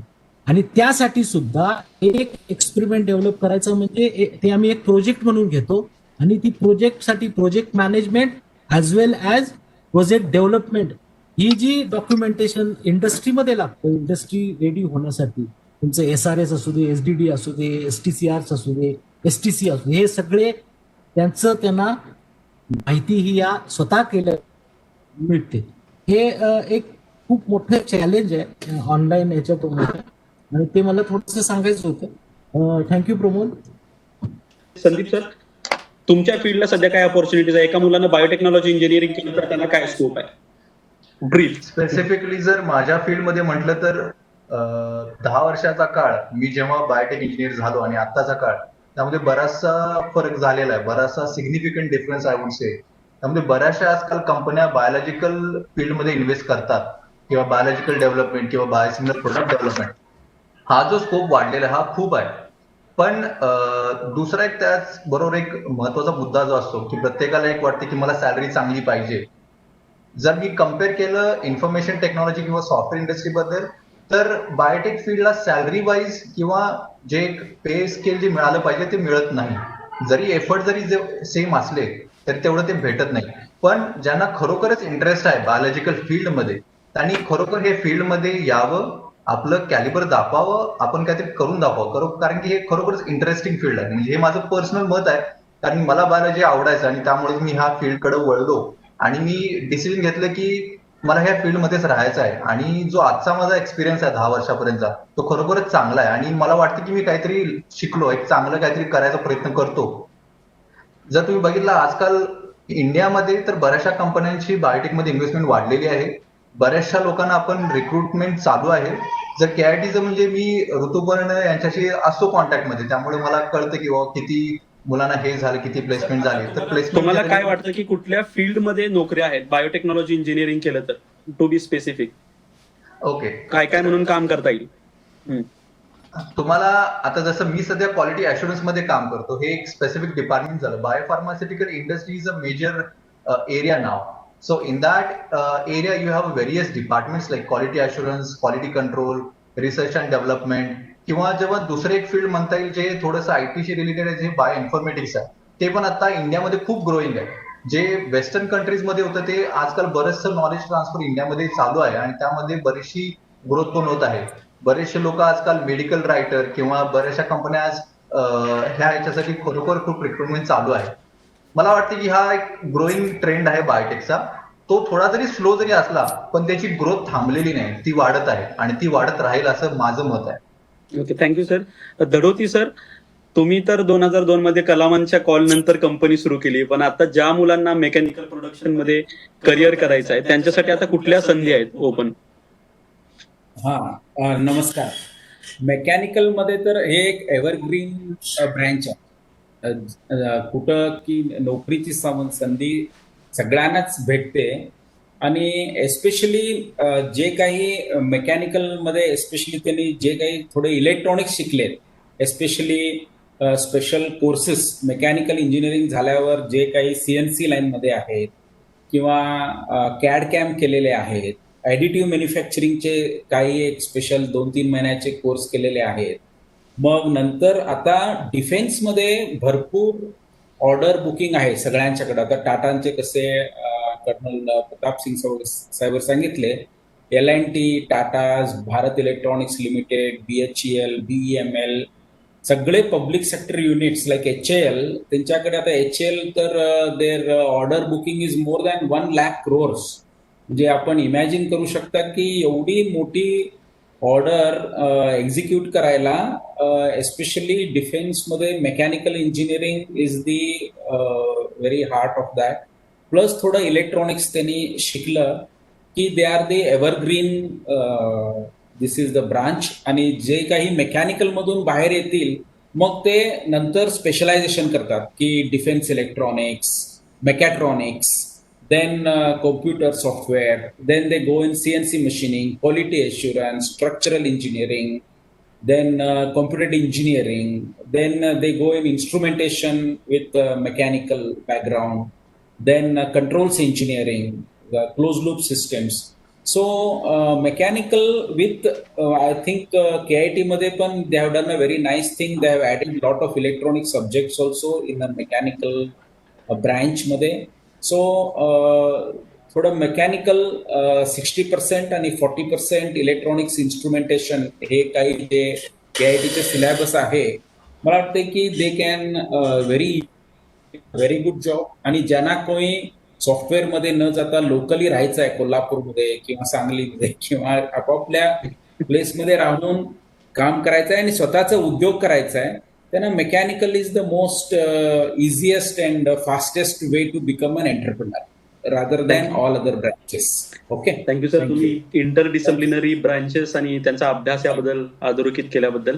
माझ्या मते संचालक डॉक्टर कार्जिनी सर सुद्धा तज्ज्ञ आहेत सिव्हिल आणि एन्व्हायरमेंटचे. कार्जिनी सर, तुम्हाला काय वाटतं की नवीन अपॉर्च्युनिटीज मुलांना आता सिव्हिल आणि एन्व्हायरमेंटमध्ये काय आहेत, काय करायला पाहिजे? सिव्हिलचं सांग म्हणजे किंवा एन्व्हायरमेंटलचं एकूण संधी जसं दीपकनी म्हटले आता की एवढं ऑर्डर बुक आहे HALs वगैरे, पण ते ऑर्डर बुक एक्झिक्युशन करून जे कनेक्टिव्हिटी लागणार आहे आता मोठ्या प्रमाणे भारतमाला प्रोजेक्ट, सागरमाला प्रोजेक्ट, पूर्वीचे NHDP सोडून व्यतिरिक्त port development and international airport development and भरपूर चालू आहे. परवाच आम्ही अदानी ग्रुपचं जे CTO होते त्यांच्या ऐकलं तर तुम्हाला कळतंय की अदानी ग्रुपनी Ahmedabad airport, Bangalore airport, Guwahati airport सगळं त्यांनी आता प्रायव्हेटेशनसाठी घेतलेलं आहे. एअरपोर्ट पोर्ट्स आहे तिथं तज्ज्ञांचं भरपूर कमतरता दिसतंय. म्हणूनही आम्ही इथं KIT मध्ये B Tech civil engineering, B Tech honours in civil engineering with specialization in strategic civil structures म्हणून एक आम्ही फ्लोट केलेले आहे प्रोग्राम हा वर्षपासून, जेणेकरून विद्यार्थी त्याचे भाग घेऊ. आणि एक चांगलं स्टॅटिस्टिक्स मी विद्यार्थी आणि सगळ्यांना सांगू शकतो की अख्खा नॅशनल हायवे नेटवर्कमध्ये तुम्हाला आश्चर्य वाटतं 15% शेअर महाराष्ट्र गव्हर्नमेंटचा आहे. काय नॅशनल हायवेचं जग भारतात आहे किंवा एशियन हायवे म्हणतो मी, मोठ्या प्रमाणे त्याचं नेटवर्क आहे. प्लस त्या सगळ्या नेटवर्कमध्ये कुठं ते दुपदरी आहे, 2 लेन, ते 4 पदरी आणि जे 4 पदरी आहे ते 6 पदरी असं ते प्रोजेक्ट्स त्यांनी फ्लोट केलेले आहे. म्हणून एकूण सिव्हिल आणि ह्या सगळ्या गोष्टीसाठी पण एन्व्हायरमेंटल इंजिनियर लागणार आहे. भगवान पाटील साहेब म्हटले परवाच, सगळ्या क्षेत्रात एन्व्हायरमेंटल इम्पॅक्ट असेसमेंटसाठी कुठलाही एअरपोर्ट असो, इंटरनॅशनल एअरपोर्ट असो किंवा पोर्ट असो किंवा हायवे सेक्टर असो, मेट्रो असो किंवा बुलेट ट्रेन असो, सगळं बाबतीत राबवायचं अगोदर एन्व्हायरमेंटल इम्पॅक्ट स्टडी गरजेचं आहे. तो स्टडी करायला पण भरपूर संधी आहे हे मी सांगू शकतो. Okay, thank you sir. या कोरोना नंतर बरंचसं सगळं जग ऑनलाईन झालेलं आहे आणि बराचसा लोड CSC आणि IT वर आलेला आहे. आणि सर CSC आणि ITच्या जॉब ऑपॉर्च्युनिटीज कशा आहेत आता, आणि मुलांना IT किंवा CSC इंजिनिअरिंग केलं तर त्यांच्या संधी कशी आहेत? हा चांगला प्रश्न आहे. आपण एक सेशन केला होता KIT साठी, opportunities in 2021 and beyond, right. तर जे ट्रेंड जे एक्सपर्ट सांगतायत, किशोरने सांगितलं किंवा संदीप, दीपक हे लोक जे बोलले, तर ट्रेंड इंडस्ट्रीमध्ये automation, digital transformation, how do you get things done faster, याच्याकडेच ट्रेंड आहे. कारण रिमोट वर्किंग होम सिनारिओजमध्ये प्रोडक्टिव्हिटी कशी एनहॅन्स करता येईल आणि कसं कंपनीजना रेव्हेन्यू कसा जास्त जनरेट करता येईल याच्याकडे कंपनींचा फोकस आहे. Of course, with the help of the expertise that is available, right? The the people or the skill set from the industry. तर स्पेसिफिक आन्सर जर असेल तर इंडस्ट्री ट्रेंडमध्ये IoT, AI, machine learning, robotics, process automation, security is one of the things like Raurane sir highlighted, right? So that's a major area where काय होणार आहे की security एक्सपर्टच मिळणार नाही आहेत मार्केटमध्ये, अशी परिस्थिती येणार आहे नेक्स्ट 2 वर्षामध्ये. जे ट्रान्समिशन होतं, डेटाचं ट्रान्समिशन, कोणतरी डेटाबद्दल बोललं, हे डेटा ट्रान्समिशन एका पॉइंट पासून दुसऱ्या पॉइंटला होताना ते मधी कोणी त्याचा वापर केलाय का, ते हायजॅक केलंय का, हा एक मोठा प्रश्न येणार आहे आणि त्याच्यासाठी lot of expert is required. त्यामुळे मी परत एकदा सांगतोय की मुलांनी एक्सपर्टीज डेव्हलप केलं पाहिजे. सब्जेक्ट मॅटर एक्सपर्टीज तुम्ही जर आणलं स्वतःमध्ये तर you will be a different person, right, from a skill set stand point. आणि ऑब्व्हियसली त्याचा तुम्हाला फायदा होईल.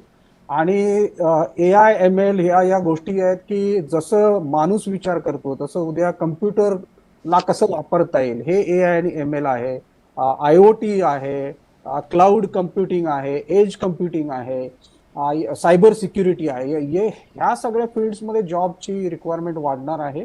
आणि ॲज आय सेड, राईट, जरी जॉबची रिक्वायरमेंट वाढली तर आपल्याकडं स्टुडंट पण एवढे तयार होत आहेत, राईट. त्याचा इंटेक पण कम्पॅरेटिव्हली एका जॉबसाठी मे बी 1000 लोक अप्लाय करू शकतात. त्यामुळे ऑब्व्हियसली तुम्हाला काहीतरी वेगळं केलं पाहिजे आणि त्याचं स्किल सेट जर तुमच्याकडे असेल तर ऑब्व्हियसली तुम्हाला तो जॉब मिळेल किंवा तुम्हाला त्या क्षेत्रात काम करता येईल. त्यामुळे जे मी एरियात सांगितले ते स्पेसिफिक जरी सांगितले असले तरी असं नाही की याच गोष्टींमध्ये 100% तुम्हाला जॉब मिळतील. कारण एका AI, ML किंवा IoT किंवा एज कम्प्युटिंग किंवा क्लाउड कम्प्युटिंग मध्ये त्यामध्ये वेगवेगळे कनेक्शन्स आहेत. म्हणजे तुम्हाला एक आर्किटेक्ट लागेल, एक डिझायनर लागेल, एक सॉफ्टवेअर टेस्टर लागेल, एक डेव्हलपर लागेल, एक मॅनेजर लागेल, त्याचा लीडर लागेल. म्हणजे एका कामासाठी maybe there are 10 job, वेगवेगळे 10 जॉब आहेत. आणि त्याचे स्किल तुम्ही कसं डेव्हलप करता हे तुमच्यावरती आहे. तुम्ही स्वतःची जर कंपनी काढली तसं विचार करणार, तुम्ही 4 लोक हायर करणार, IIT मधले घेणार, इंजिनियर्स घेणार, डिझायनर्स घेणार, ऍडमिनिस्ट्रेशन घेणार, फायनान्स टीम मधून घेणार, सिव्हिल इंजिनियर्स लागतील, आर्किटेक्ट्स लागतील, बरेच गोष्टी लागतील तुम्हाला. तसंच सॉफ्टवेअर इंडस्ट्रीमध्ये कम्प्युटर सायन्स इंजिनियर्स बद्दल स्पेसिफिकली बोलायचं झालं तर प्रत्येक जॉबसाठी एवढे सगळे लोक लागतात. असं नाही की स्पेसिफिक एकच जॉब आहे आणि एकाच जॉबसाठी एवढे स्टुडंट किंवा फ्रेशर्स किंवा एक्सपिरियन्स पीपल अप्लाय करतील. अप्लाय तर करतीलच, कारण आपल्याकडे ती संख्या जास्त आहे, लोकसंख्या जास्त असल्यामुळे आपल्याकडे मुलं तयार जास्त होतात, एक्सपिरियन्स प्रोफेशनल जास्त असतात आणि त्याच्यामुळे ते एका जॉबला असणार कॉम्पिटिशन ऑब्व्हियसली. पण आपण डिफरन्शिएटर बनवला तर या क्षेत्रांमध्ये तुम्हाला जॉब मिळून जाईल. आणि जसं सांगितलं AI, ML, machine learning, robotics, process automation, virtual reality, IoT, edge computing, cloud computing, या हाय लेवल एरियाजमध्ये कितीतरी अंडरलाईन जॉब आहेत. Cyber security, right. ह्या प्रत्येक क्षेत्रामध्ये जर तुम्ही स्किल सेट डेव्हलप करायला गेलं तर भरपूर आपल्याकडं टॅलेंट तयार होईल. आणि KITच्या माध्यमातून मी सगळ्यांना आवाहन करू इच्छितो की तुम्ही KITला प्रेफरन्स द्या. त्यामुळे तुम्हाला त्याचा इकडे एक्सपर्टीज अवेलेबल आहे आणि ते तुम्ही यूज करून तुमच्या मुलांना तुम्ही जर ते दिलं तर ऑब्व्हियसली तुम्ही एक डिफरन्शिएटर स्वतःचा क्रिएट करू शकता. आणि तुम्हाला जे अचीव्ह करायचं आहे लाईफमध्ये, जॉब असेल, एंटरप्रेन्युअरशिप स्किल्स असतील, बिझनेस असेल, स्टार्टअप असेल, कॉन्ट्रीब्युशन बॅक टू कंट्री असेल, मेडिकल फील्ड असेल, कुठलंही फील्ड असेल तर त्याच्यामध्ये तुम्ही करू शकता. त्यामुळं अगेन मी परत ते सेम स्टेटमेंट रिपीट करते, opportunities are everywhere. It is up to you which door you want to open and which opportunity you want to grab, right? हे आपण बघितलं पाहिजे आणि पॉझिटिव्ह ऍटिट्यूडनी राहिलं तर definitely it will help everyone to grow in their career and in life. Thank you sir. Sarwadekar sir. Anikar जे म्हटले ते अगदी तंतोतंत खरं आहे. बघायला गेलं तर अपॉर्च्युनिटीज खूप आहेत, पुष्कळ. म्हणजे आपण मला तर कधी कधी वाटतं की आपल्याला काय इतक्या अपॉर्च्युनिटीज आहेत, इतकी फील्ड अवेलेबल आहेत आणि आपल्याला फक्त एकच फील्ड माहिती आहे. तर विद्यार्थ्यांनी आता इंटरडिसिप्लिनरी कोर्सेस किंवा बायोमेडिकल, इलेक्ट्रॉनिक्स असे जे इंटरसेक्ट आहेत त्याच्यावरती खूप आता जोर दिला पाहिजे. ना की एकाच पर्टिक्युलर, म्हणजे मी इलेक्ट्रॉनिक्सचा आहे फक्त इलेक्ट्रॉनिक्सच बघीन किंवा मी फक्त कॉम्प्युटरचा आहे मी फक्त कॉम्प्युटरचाच अभ्यास करीन. नाही, तुम्हाला 2 वेगवेगळे जर डोमेन माहिती असतील आणि त्यामध्ये जर तुमची एक्सपर्टी असेल तर तुम्ही त्याचा इंटरसेक्शन मध्ये जो काय काम आहे, जिथं मॅन पॉवर आता अवेलेबल नाही त्या खूप साऱ्या ऑपॉर्च्युनिटीज तुमच्याकडे अवेलेबल आहेत. बघायला गेलं तर सायबर फिजिकल सिस्टम्स यायला लागले आहेत. बघितलं तर ड्रायव्हरलेस ऑटोमॅटिक कार येते आहे. आता स्मार्ट कार ज्यावेळी येणार त्यावेळी आपण सगळंच मिमिक नाही करू शकत, तर त्यासाठी इन्फॉर्मेशन कशी असेल, तर जो जाणारा ऍक्सिडेंट होऊ नये म्हणून रडार सिस्टीम लागेल. रडार आल्यानंतर ते खरोखरच ऑब्जेक्ट आहे की पुढची मुव्हिंग कार आहे हे आयडेंटिफाय करायसाठी त्याचे अल्गोरिथम्स डेव्हलप करावे लागतील. किंवा तुमचा स्पीड किती आहे, स्पीड लिमिट रोडवरती साईन दिलेला आहे का, स्कूलचं साईन आहे का, तेवढं स्पीड तुम्ही क्रॉस करताय की नाही करत, हे सगळ्या गोष्टी तुम्हाला ट्रेन कराव्या लागतात. बरोबर. तर याबरोबरच तुम्ही जर विचार केला तर आपण बघितलं की सगळी ऍप्लिकेशन आपण म्हणतो स्मार्ट सिस्टीम पाहिजे त्याच्यामध्ये. आता आपण स्मार्ट बिल्डिंग नाही तर स्मार्ट सिटीज कडे मूव्ह करतो. स्मार्ट सिटीज मध्ये म्हणजे ऑटोमॅटिकली आपलं टेम्परेचर बघून किंवा लाईट्स बघून, अँबियंट एन्व्हायरमेंट बघून लाईट सिस्टम चेंज झाली पाहिजे. रात्रीच्या वेळी जिथं रहदारी कमी आहे तिथं लाईट्स डीम झाल्या पाहिजेत. पॉवर कन्झम्पशन अननेसेसरी का करायचं. ज्यावेळी बाजारपेठ खूप गजबजलेली आहे त्यावेळी फुल लाईट असला पाहिजे. तर अँबियंट प्रमाणे किंवा रिक्वायरमेंट प्रमाणे स्मार्टनेस आयडेंटिफाय करून त्यातला इल्युमिनेशन कंट्रोल पार्ट करता येतो का, याकडे पण लोक म्हणजे फोकस करून आहेत. तर बघायला गेलं तर अजून एक यामध्ये एक अस्पेक्ट आहे जो कोल्हापूरकडच्या एरियामध्ये मी बघत नाही, जिथे लोकांना म्हणजे अजूनही एवढी इन्फॉर्मेशन आहे की आपण आजकाल पेटंट्सवरती, इंडियन पेटंट्सवरती भर देतोय आणि पेटंट फाईल करणे हे एक महत्वाचं अंग झालेलं आहे. आता टेक्नॉलॉजीमध्ये पेटंट फाईल करायला तुम्हाला टेक्निकल स्किल असणं गरजेचं आहे, नुसतं लॉचं स्किल चालत नाही. तर तुम्हाला टेक्निकल आस्पेक्ट, त्याची स्पेसिफिकेशन, त्यांनी डिफाईन केलेल्या सिस्टीम्स, त्यातून मी माझा प्रोडक्ट कसा सेफगार्ड करीन आणि मी त्यातला कसं टेक्निकल रायटिंग करीन आणि प्रिव्हेंट करीन from others to steal my idea. हीच बघितलं आहे गव्हर्नमेंट ऑफ इंडियाच्या. तर आपला जोर कुठे चाललाय, connect every city not only by road or rail, by air. Airport authority of India आता कार्जिनी सर बनवते, भरपूर सारी एअरपोर्ट प्रायव्हेटायझेशन चालेल. पण जेव्हा तुमचं एअरपोर्ट लँडिंग किंवा एखादं फ्लाईट टेक ऑफ किंवा लँड व्हायला येत असतं त्यावेळी तुम्हाला एअर ट्रॅफिक कंट्रोलर हवा असतो. तिथे सगळी मुलं जी असतात ती कम्युनिकेशन आणि इलेक्ट्रॉनिक्स बॅकग्राऊंडच्या असतात, कारण त्यांना माहिती असतं की रडारला कसं हँडल करायचं, किती अल्टिट्यूड वरती आहे, तुमचे 2 फ्लाईट एका पाथमध्ये येत नाहीत ना. ही सगळी रिक्वायरमेंट इलेक्ट्रॉनिक्स इंजिनिअरिंगच्या मुलांना अवेलेबल आहे. डिफेन्स आणि एरोस्पेस मध्ये जशा ऑपॉर्च्युनिटीज आहेत तशाच डीप स्पेस कम्युनिकेशन मध्ये अवेलेबल. आपलं मिशन लक्षात घेतलं तर आपण आता चंद्रापर्यंतची भाषाच करत नाही, आपण मंगळ, मिशन मंगळ आणि त्याच्या पुढचे ग्रह यांची भाषा करतोय. म्हणजे काय झालं, आपण डिस्टन्स वाढवतोय डीप स्पेस मध्ये. डीप स्पेस मध्ये जाऊन तिथून माझा रोबोट कसा मला इथे बसून कंट्रोल करता येईल, श्रीहरिकोटामधून मी कसं कम्युनिकेशन करीन, मी कसं त्याला ट्रॅक करीन, त्याच्या ट्रॅजेक्टरीज कशा आयडेंटिफाय करीन, जेव्हा तो लॉन्च होत आहे त्यावेळी त्याची जी डिटेल्स एन्व्हायरमेंटल आहेत, फेल्युअर झालं तर डिबग करायसाठी मला ती इन्फॉर्मेशन हवी असते, ती कशी कॅप्चर करता येईल, या पण ऑपॉर्च्युनिटीज अवेलेबल आहेत.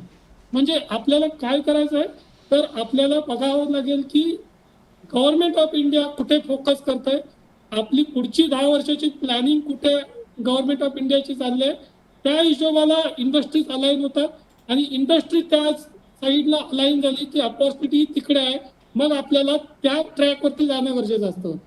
त्यामुळे आपल्याला पण लक्ष ठेवून असावं लागतं की भारत सरकारचे काय धोरण आहे. फक्त मी, माझे इन्स्टिट्यूट आणि माझं गाव एवढ्यामध्ये चालत नाही. आता आपल्याला डोळे उघडे ठेवून भारताची काय रिक्वायरमेंट आहे, ग्लोबल काय रिक्वायरमेंट आहे, ग्लोबल रिक्वायरमेंटला कुठेतरी भारताची रिक्वायरमेंट ऍडजस्ट होते, त्या रिक्वायरमेंटला कुठेतरी इंडस्ट्री ऍडजस्ट होते, मग त्याच्यासाठी अडॅप्टेबिलिटी आपली असली पाहिजे. तर पूर्वीचा जो रिजिडपणा होता तो तुम्हाला सोडून द्यावा लागेल आणि फ्लेक्सिबल व्हावं लागेल. अपॉर्च्युनिटीची काळजीच करू नका, अपॉर्च्युनिटी प्रत्येक फील्डमध्ये आहे आणि बिंदास तुम्ही इंजिनिअरिंगला ऍडमिशन घेऊन एक गोल डोक्यात ठेवून निश्चित. इंटरसेक्शन फील्डमध्ये काम करायचा प्रयत्न करा. हीच माझी तुम्हाला ओके, धन्यवाद. जसं की बरेच जण चॅटमध्ये पण बघतोय मी, काही जण विचारतात अजून किती वेळ, 10 ते 15 मिनिटात आपण संपवतो. शेवटचे 2 प्रश्न मी घेणार आहे. एक प्रश्न महत्वाचा असा आहे, मी संदीप सर आणि आनेकर सर, सरवडेकर सर यांना मी विनंती करतो की ब्रीफ मध्ये सांगावं, हायर स्टडीजसाठी म्हणजे एमटेक MS करणं आता किती गरजेचं असतं आणि त्याच्या आता शक्यता कशा आहेत कोरोना नंतर. सुरुवात करूया संदीप सरांच्या पासून, कारण बायोटेकची बरीच मुलं रिसर्चला फॉरेनला जाताना आपल्याला दिसतात. Be specific sir. मी जसं सुरुवातीला म्हटलेलं की हे मुलांना ठरवलं पाहिजे की त्याला काय करायचं आहे. ज्यांना रिसर्चमध्ये इंटरेस्ट आहे त्यांनी ते फील्ड सिलेक्ट केलं पाहिजे, की आपण जेव्हा युनिव्हर्सिटी सिलेक्ट करतो की कोणता त्यामध्ये कोर्स आहे जो आपल्याला पुढे जाऊन आपल्याला त्यामध्ये इंटरेस्ट किंवा रिसर्च करायचा आहे किंवा त्यामध्ये आपल्याला काहीतरी डेव्हलपमेंट करायची आहे, ते त्याने ठरवलं पाहिजे.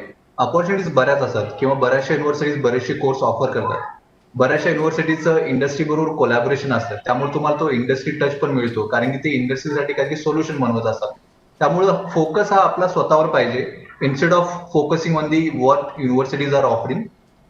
आणि असं जरुरी नाही की तुम्ही एमटेकच केलं पाहिजे. माणसाच्याकडे जेव्हा थॉट प्रोसेस आणि सिन्सिअर एफर्ट असतात त्यावेळी तो बरेचसं काही करू शकतो. त्यामुळं त्याला जे पाहिजे ते स्वतःला आपल्याला कळायला पाहिजे. त्याला ते एक मॅच्युरिटी येते जवळजवळ जेव्हा तुम्ही 4 वर्षाचं इंजिनिअरिंग करता, त्यामुळे त्या मुलग्याला किंवा त्या मुलीला ते एक मॅच्युरिटी येते की बाबा आपण काय केलं पाहिजे, कशा दृष्टीने आपण हे केलं पाहिजे. त्यामुळं अपॉर्च्युनिटी गरजेनुसार ही मुलं डिसिजन घेतील की मला एमटेक करणं गरजेचं आहे किंवा नाही. सरवडेकर सर, तुम्ही IIT ला शिकवता, काय अप्रोच असला पाहिजे सन्मानी? मुलाला ऍक्च्युली माहिती असतं की त्याचा इंटरेस्ट कुठे आहे आणि त्याने कुठं केलं पाहिजे, रिसर्च केला पाहिजे की त्यानं करिअर प्रॉस्पेक्टसाठी अब्रॉड जायला पाहिजे.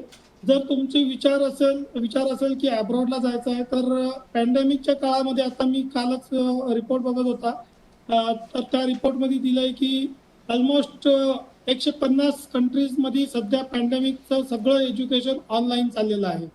आणि जी नेक्स्ट इयरची ऍडमिशन आहेत ती सध्या ऑनलाईन झालेली आहेत, पण काही मुलांनी 6 महिन्यांसाठी सेमेस्टर ब्रेक घेतलेला आहे, कारण त्यांना physical education, face to face एज्युकेशनमध्ये इंटरेस्ट आहे.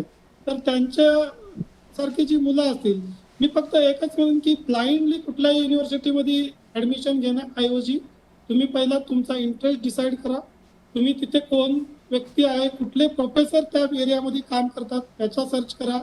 तुम्ही त्यांना ॲडव्हान्समध्ये मेल लिहून कम्युनिकेट करून त्यांचा इंटरेस्ट, तुमचा इंटरेस्ट बघू शकता. आणि कधी कधी स्कॉलरशिप ऑपॉर्च्युनिटीज अवेलेबल असतात त्या फॅकल्टीकडे.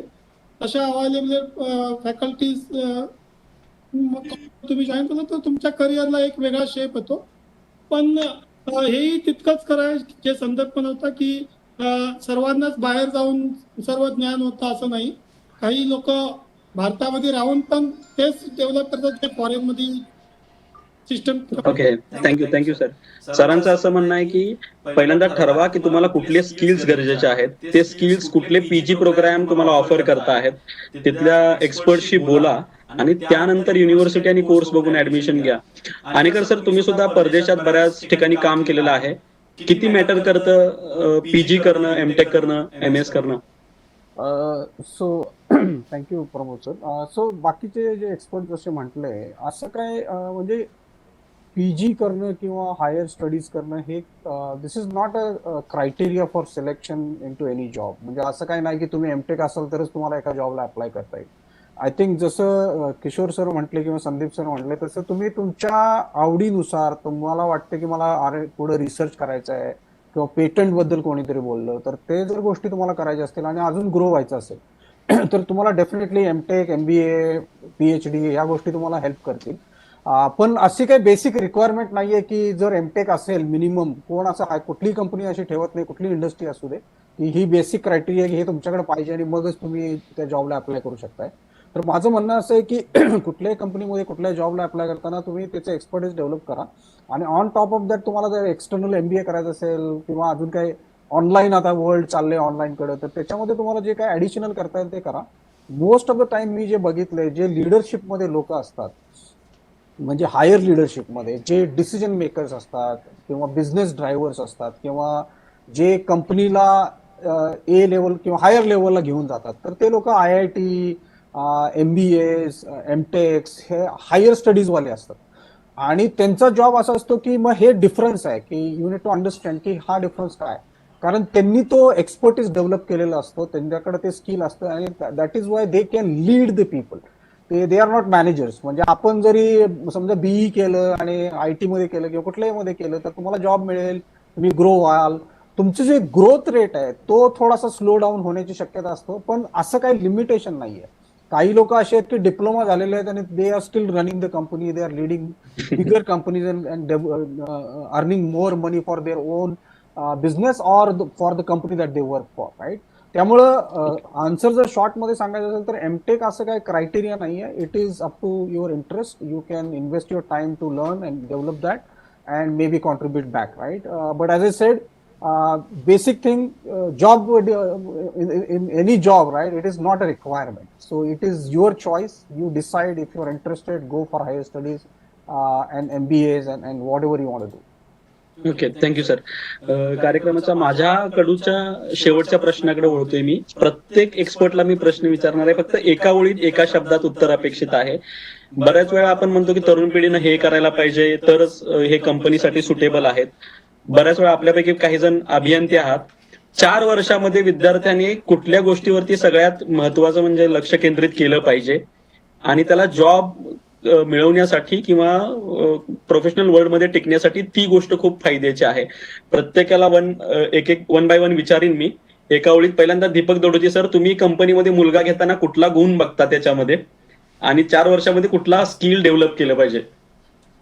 एकच आहे की त्या विद्यार्थीला भूक पाहिजे. If he is hungry he will immediately catch him and he will go and launch satellites. Thank you sir. Sandeep, तुम्हाला काय वाटतं? एक लाईनीत म्हणून सांगेन की थॉट प्रोसेस आणि सिन्सिअर एफर्ट हे जर असेल तर काहीही पॉसिबल आहे. म्हणजे मी माझा एक्सपिरियन्स जेव्हा मी बायोकॉनमध्ये होतो त्यावेळी माझी चांगली अपॉर्च्युनिटी, मी KITच्या अराउंड 6 मुलांना मी रिक्रूट केलं माझ्या स्वतःच्या टीममध्ये. नॉट बिकॉज की दे आर फ्रॉम KIT, पण त्यांच्याकडे एक सिन्सिअर एफर्ट मला दिसले की ज्यांच्या अकॅडमिक्समध्ये त्यांनी केले होते आणि एक थॉट प्रोसेस जी असती ती एक चांगली वाटली मला. त्यानुसार मग त्यांना मी रिक्रूट केलं आणि ते परफॉर्म पण केलं. त्यामुळं सिन्सिअर एफर्ट्स आणि थॉट प्रोसेस ह्या खूप महत्वाच्या गोष्टी आहेत कोणत्याही फील्डमध्ये असू दे असं मला वाटतं. ओके, भगवान पाटील सर. निवडलेल्या क्षेत्रामध्ये पॅशनेट पाहिजे, कारण तुमची आवडच तुम्हाला शेवटपर्यंत नेऊ शकते. Okay, Sarwadekar sir. फक्त 2च क्वेश्चन स्वतःला विचारायचे असतात. मला काय करायचं आहे आणि मी काय करतो. ओके, त्या फीडबॅकच तुम्हाला तुमच्या डेस्टिनेशनला घेऊन जातो. अगदी बरोबर. अनिकर सर. तर हा प्रश्न थोडा इंटरेस्टिंग आहे. असं काही एका वाक्यात उत्तर देता येणार नाही. याच्यामध्ये ऍटिट्यूड पासून तुमचे लर्निंग ॲबिलिटी, तुमचं हार्डवर्क, तुमचं एक ह्युमन बिईंग म्हणून या पृथ्वीवर राहण्याची जी लाईफकडे बघण्याचा जो दृष्टिकोन आहे तो, किंवा तुम्हाला एखादे जसं पॅशन हा शब्द वापरला, हंगर हा शब्द वापरला, या सगळ्या गोष्टीचं कॉम्बिनेशन रिक्वायर्ड आहे. जॉब बघताना तो माणूस आपण सगळ्या गोष्टी बघतो. म्हणजे जर मी इंटरव्ह्यूवर असेल तर मी बघेन की ह्या माणसाचा ऍटिट्यूड कसा आहे, तो कितपत त्याचं नॉलेज तो एक्सप्रेस करू शकतो, आर्टिक्युलेशन पॉवर किती आहे. इंग्लिशमध्ये तो टॉपर असेल, युनिव्हर्सिटी टॉपर असेल, कॉलेज टॉपर असेल, पण त्याच्यामध्ये खरोखर त्यांनी नॉलेज ग्रॅब केलं. तर अकॅडमिक्समध्ये तुम्ही शिकताना सगळ्या सब्जेक्टचा चांगला अभ्यास करा. त्याच्यानंतर तुम्ही एक पॉझिटिव्ह ॲटिट्यूड टुवर्ड्स इंडस्ट्री किंवा ज्या अभ्यासक्रमामध्ये तुम्ही सिव्हिल असेल, इलेक्ट्रॉनिक्स असेल, ENTC असेल किंवा मेकॅनिकल असेल, कॉम्प्युटर सायन्स असेल, तर तुम्ही शिक्षण तरी घ्याच. ते बेसिक रिक्वायरमेंट आहे, कारण ते तुम्हाला पुढच्या स्टेपवर घेऊन जाईल.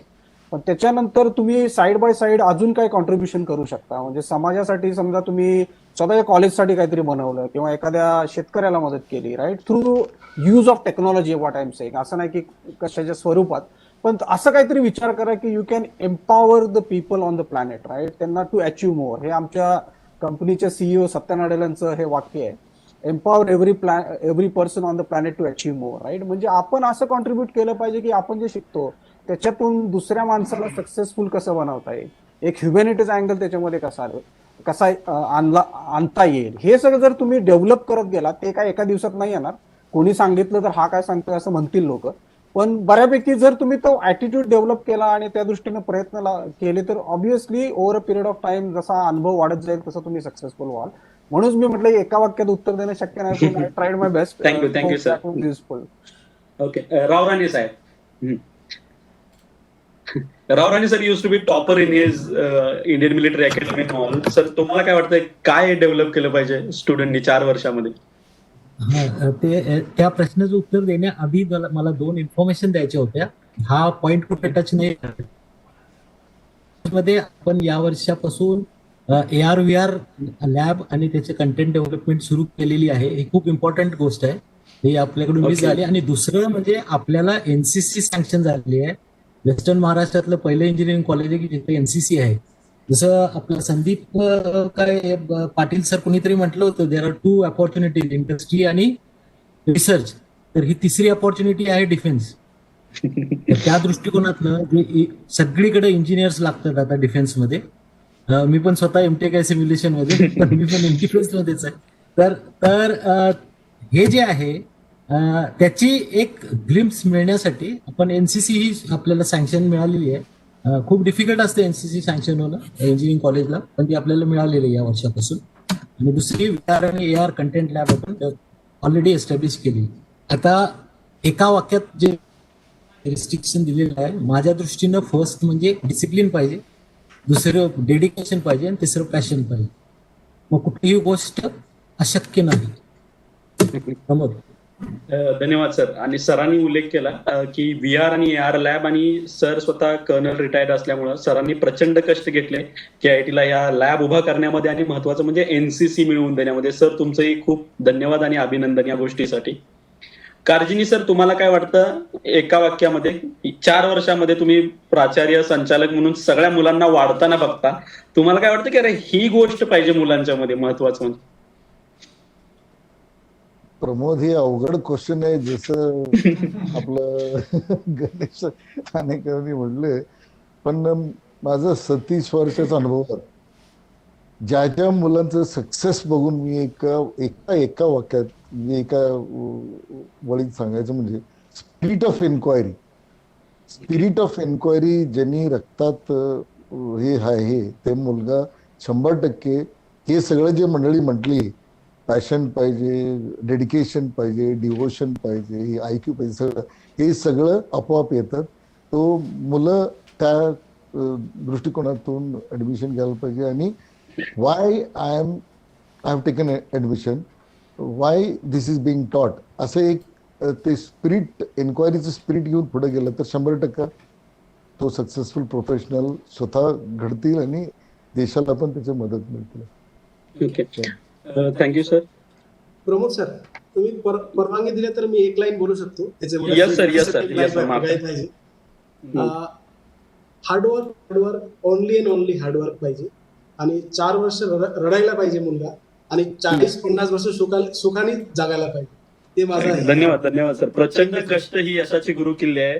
खूप वयोवृद्ध लोक सांगतात की 4 वर्ष तुम्ही उन्हात काढली तर आयुष्य सावलीत काढावं लागेल. त्यामुळे 4 वर्ष प्रचंड कष्ट, उत्सुकता, क्युरिओसिटी, हार्डवर्क, पॅशनेट, ह्या सगळ्या तुम्ही गोष्टी सांगितलेल्या आहेत. या सगळ्या महत्वाच्या आहेत. कार्जिनी सर.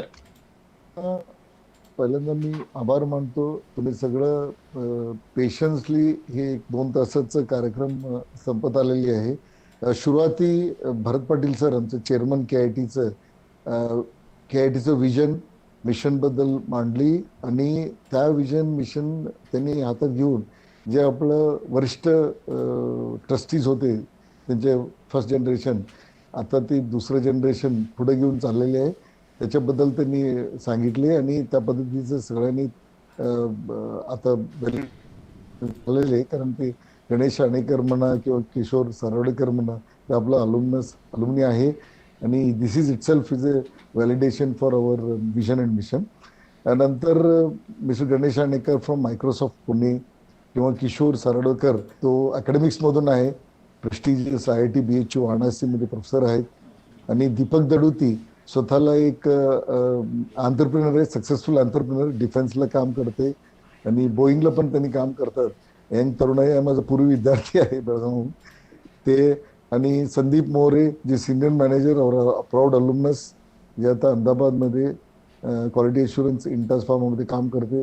आणि माझं चांगलं मित्र डॉक्टर भगवान पाटील, जे founder for green sustainability and youth knowledge India मधून NGO मध्ये काम करतात. त्यांनी हे सगळ्यांचं मी आभार मानतो, एक्सपर्ट म्हणून राबवलेले. आणि खरोखर मंडळी आणि KITचं मीटिंग चालली की काय टायटल द्यायचं. नेहमी आम्ही करत होतो की टायटल प्रॉस्पेक्ट्स फॉर 12वी नंतरचं प्रॉस्पेक्ट असं तसं मी काहीतरी टायटल देतो. मी नागटिळक सरना आणि प्रमोदना म्हटलो की थोडं आपण we go beyond this barrier आणि ग्लोबल प्रॉस्पेक्ट्स असं म्हटलं तर मुलांचं काय ते अब्दुल कलाम साहेब म्हणत होते की dream big, dream beyond your capabilities, हे ज्यांनी एक माहिती दिली होती. खरोखर त्या पद्धतीचं संवाद आज तुम्ही सगळं पुढे ठेवलेले आहे विद्यार्थ्यांच्या समोर. It's itself is an inspiration to them. ह्यासोबत मी आपलं सगळं ट्रस्टी सुनील कुलकर्णी साहेब आहे व्हाईस चेअरमन, दीपक चौगले साहेब आहे secretary, mister Sachin Menon, mister Dilip Joshi, mister Sajid Hudli, Shrimati Shilpaja Kangutkar आणि स्वतः कर्नल राव राणे सर जे संवादमध्ये भाग घेतली, सगळ्यांचा आभार मानतो. आणि माझं सिब्बंदी आहे doctor Mahesh Chavan, dean academics, जे चांगल्या पद्धतीने जे आम्ही अकॅडमिक्स राबवतो, जे those are itself USP of KIT म्हणू शकतो, सगळं चांगल्या पद्धतीने त्यांनी मांडलेली. डॉक्टर अमित सरकार जे अकॅडमिक अलोमनी अँड कॉर्पोरेट रिलेशन्स, त्यांचे जे एफर्ट्स आहे, KITचे सगळे एफर्ट्स आहे आणि पुढच्या काळात याला चॅलेंजेस आणि त्या पद्धतीने तयारी पाहिजे मुलांकडून, सगळं त्यांनी मांडलेले आहे.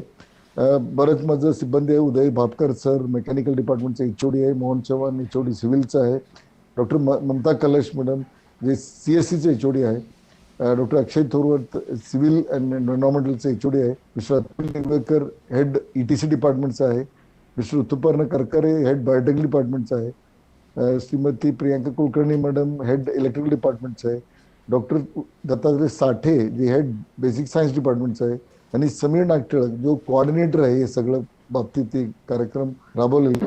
हे सगळ्यांचं मी आभार मानतो आणि सगळ्यांना मी आश्वासन देतो की आमचं मॅनेजमेंटचा आशीर्वाद आम्ही पुढे घेऊन माझं सगळं टीम चांगल्या पद्धतीचं तुम्हाला अकॅडमिक्स घडवून देतील हे सांगून मी इथं थांब. आभार आणि धन्यवाद. थँक्यू. धन्यवाद. सगळे एक्सपर्ट्स, तज्ज्ञ, सगळे विश्वस्त यांचं सगळ्यांचं मनपूर्वक आभार.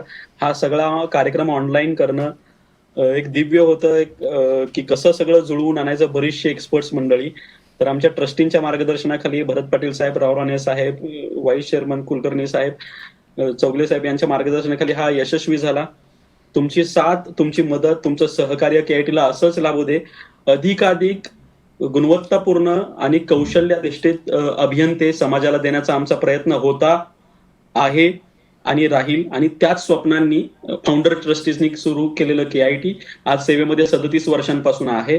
तर येणाऱ्या अभियंत्यांना हे आवाहन की तुमच्या यशाच्या मार्गासाठी तुम्ही सक्षम आणि गुणवत्तापूर्ण असलेलं आणि इंजिनियर्स कडून आणि अकॅडमिशियन्स कडून चालवणाऱ्या KITला प्राधान्य द्या आणि KIT मध्ये आपलं करिअर बनवा.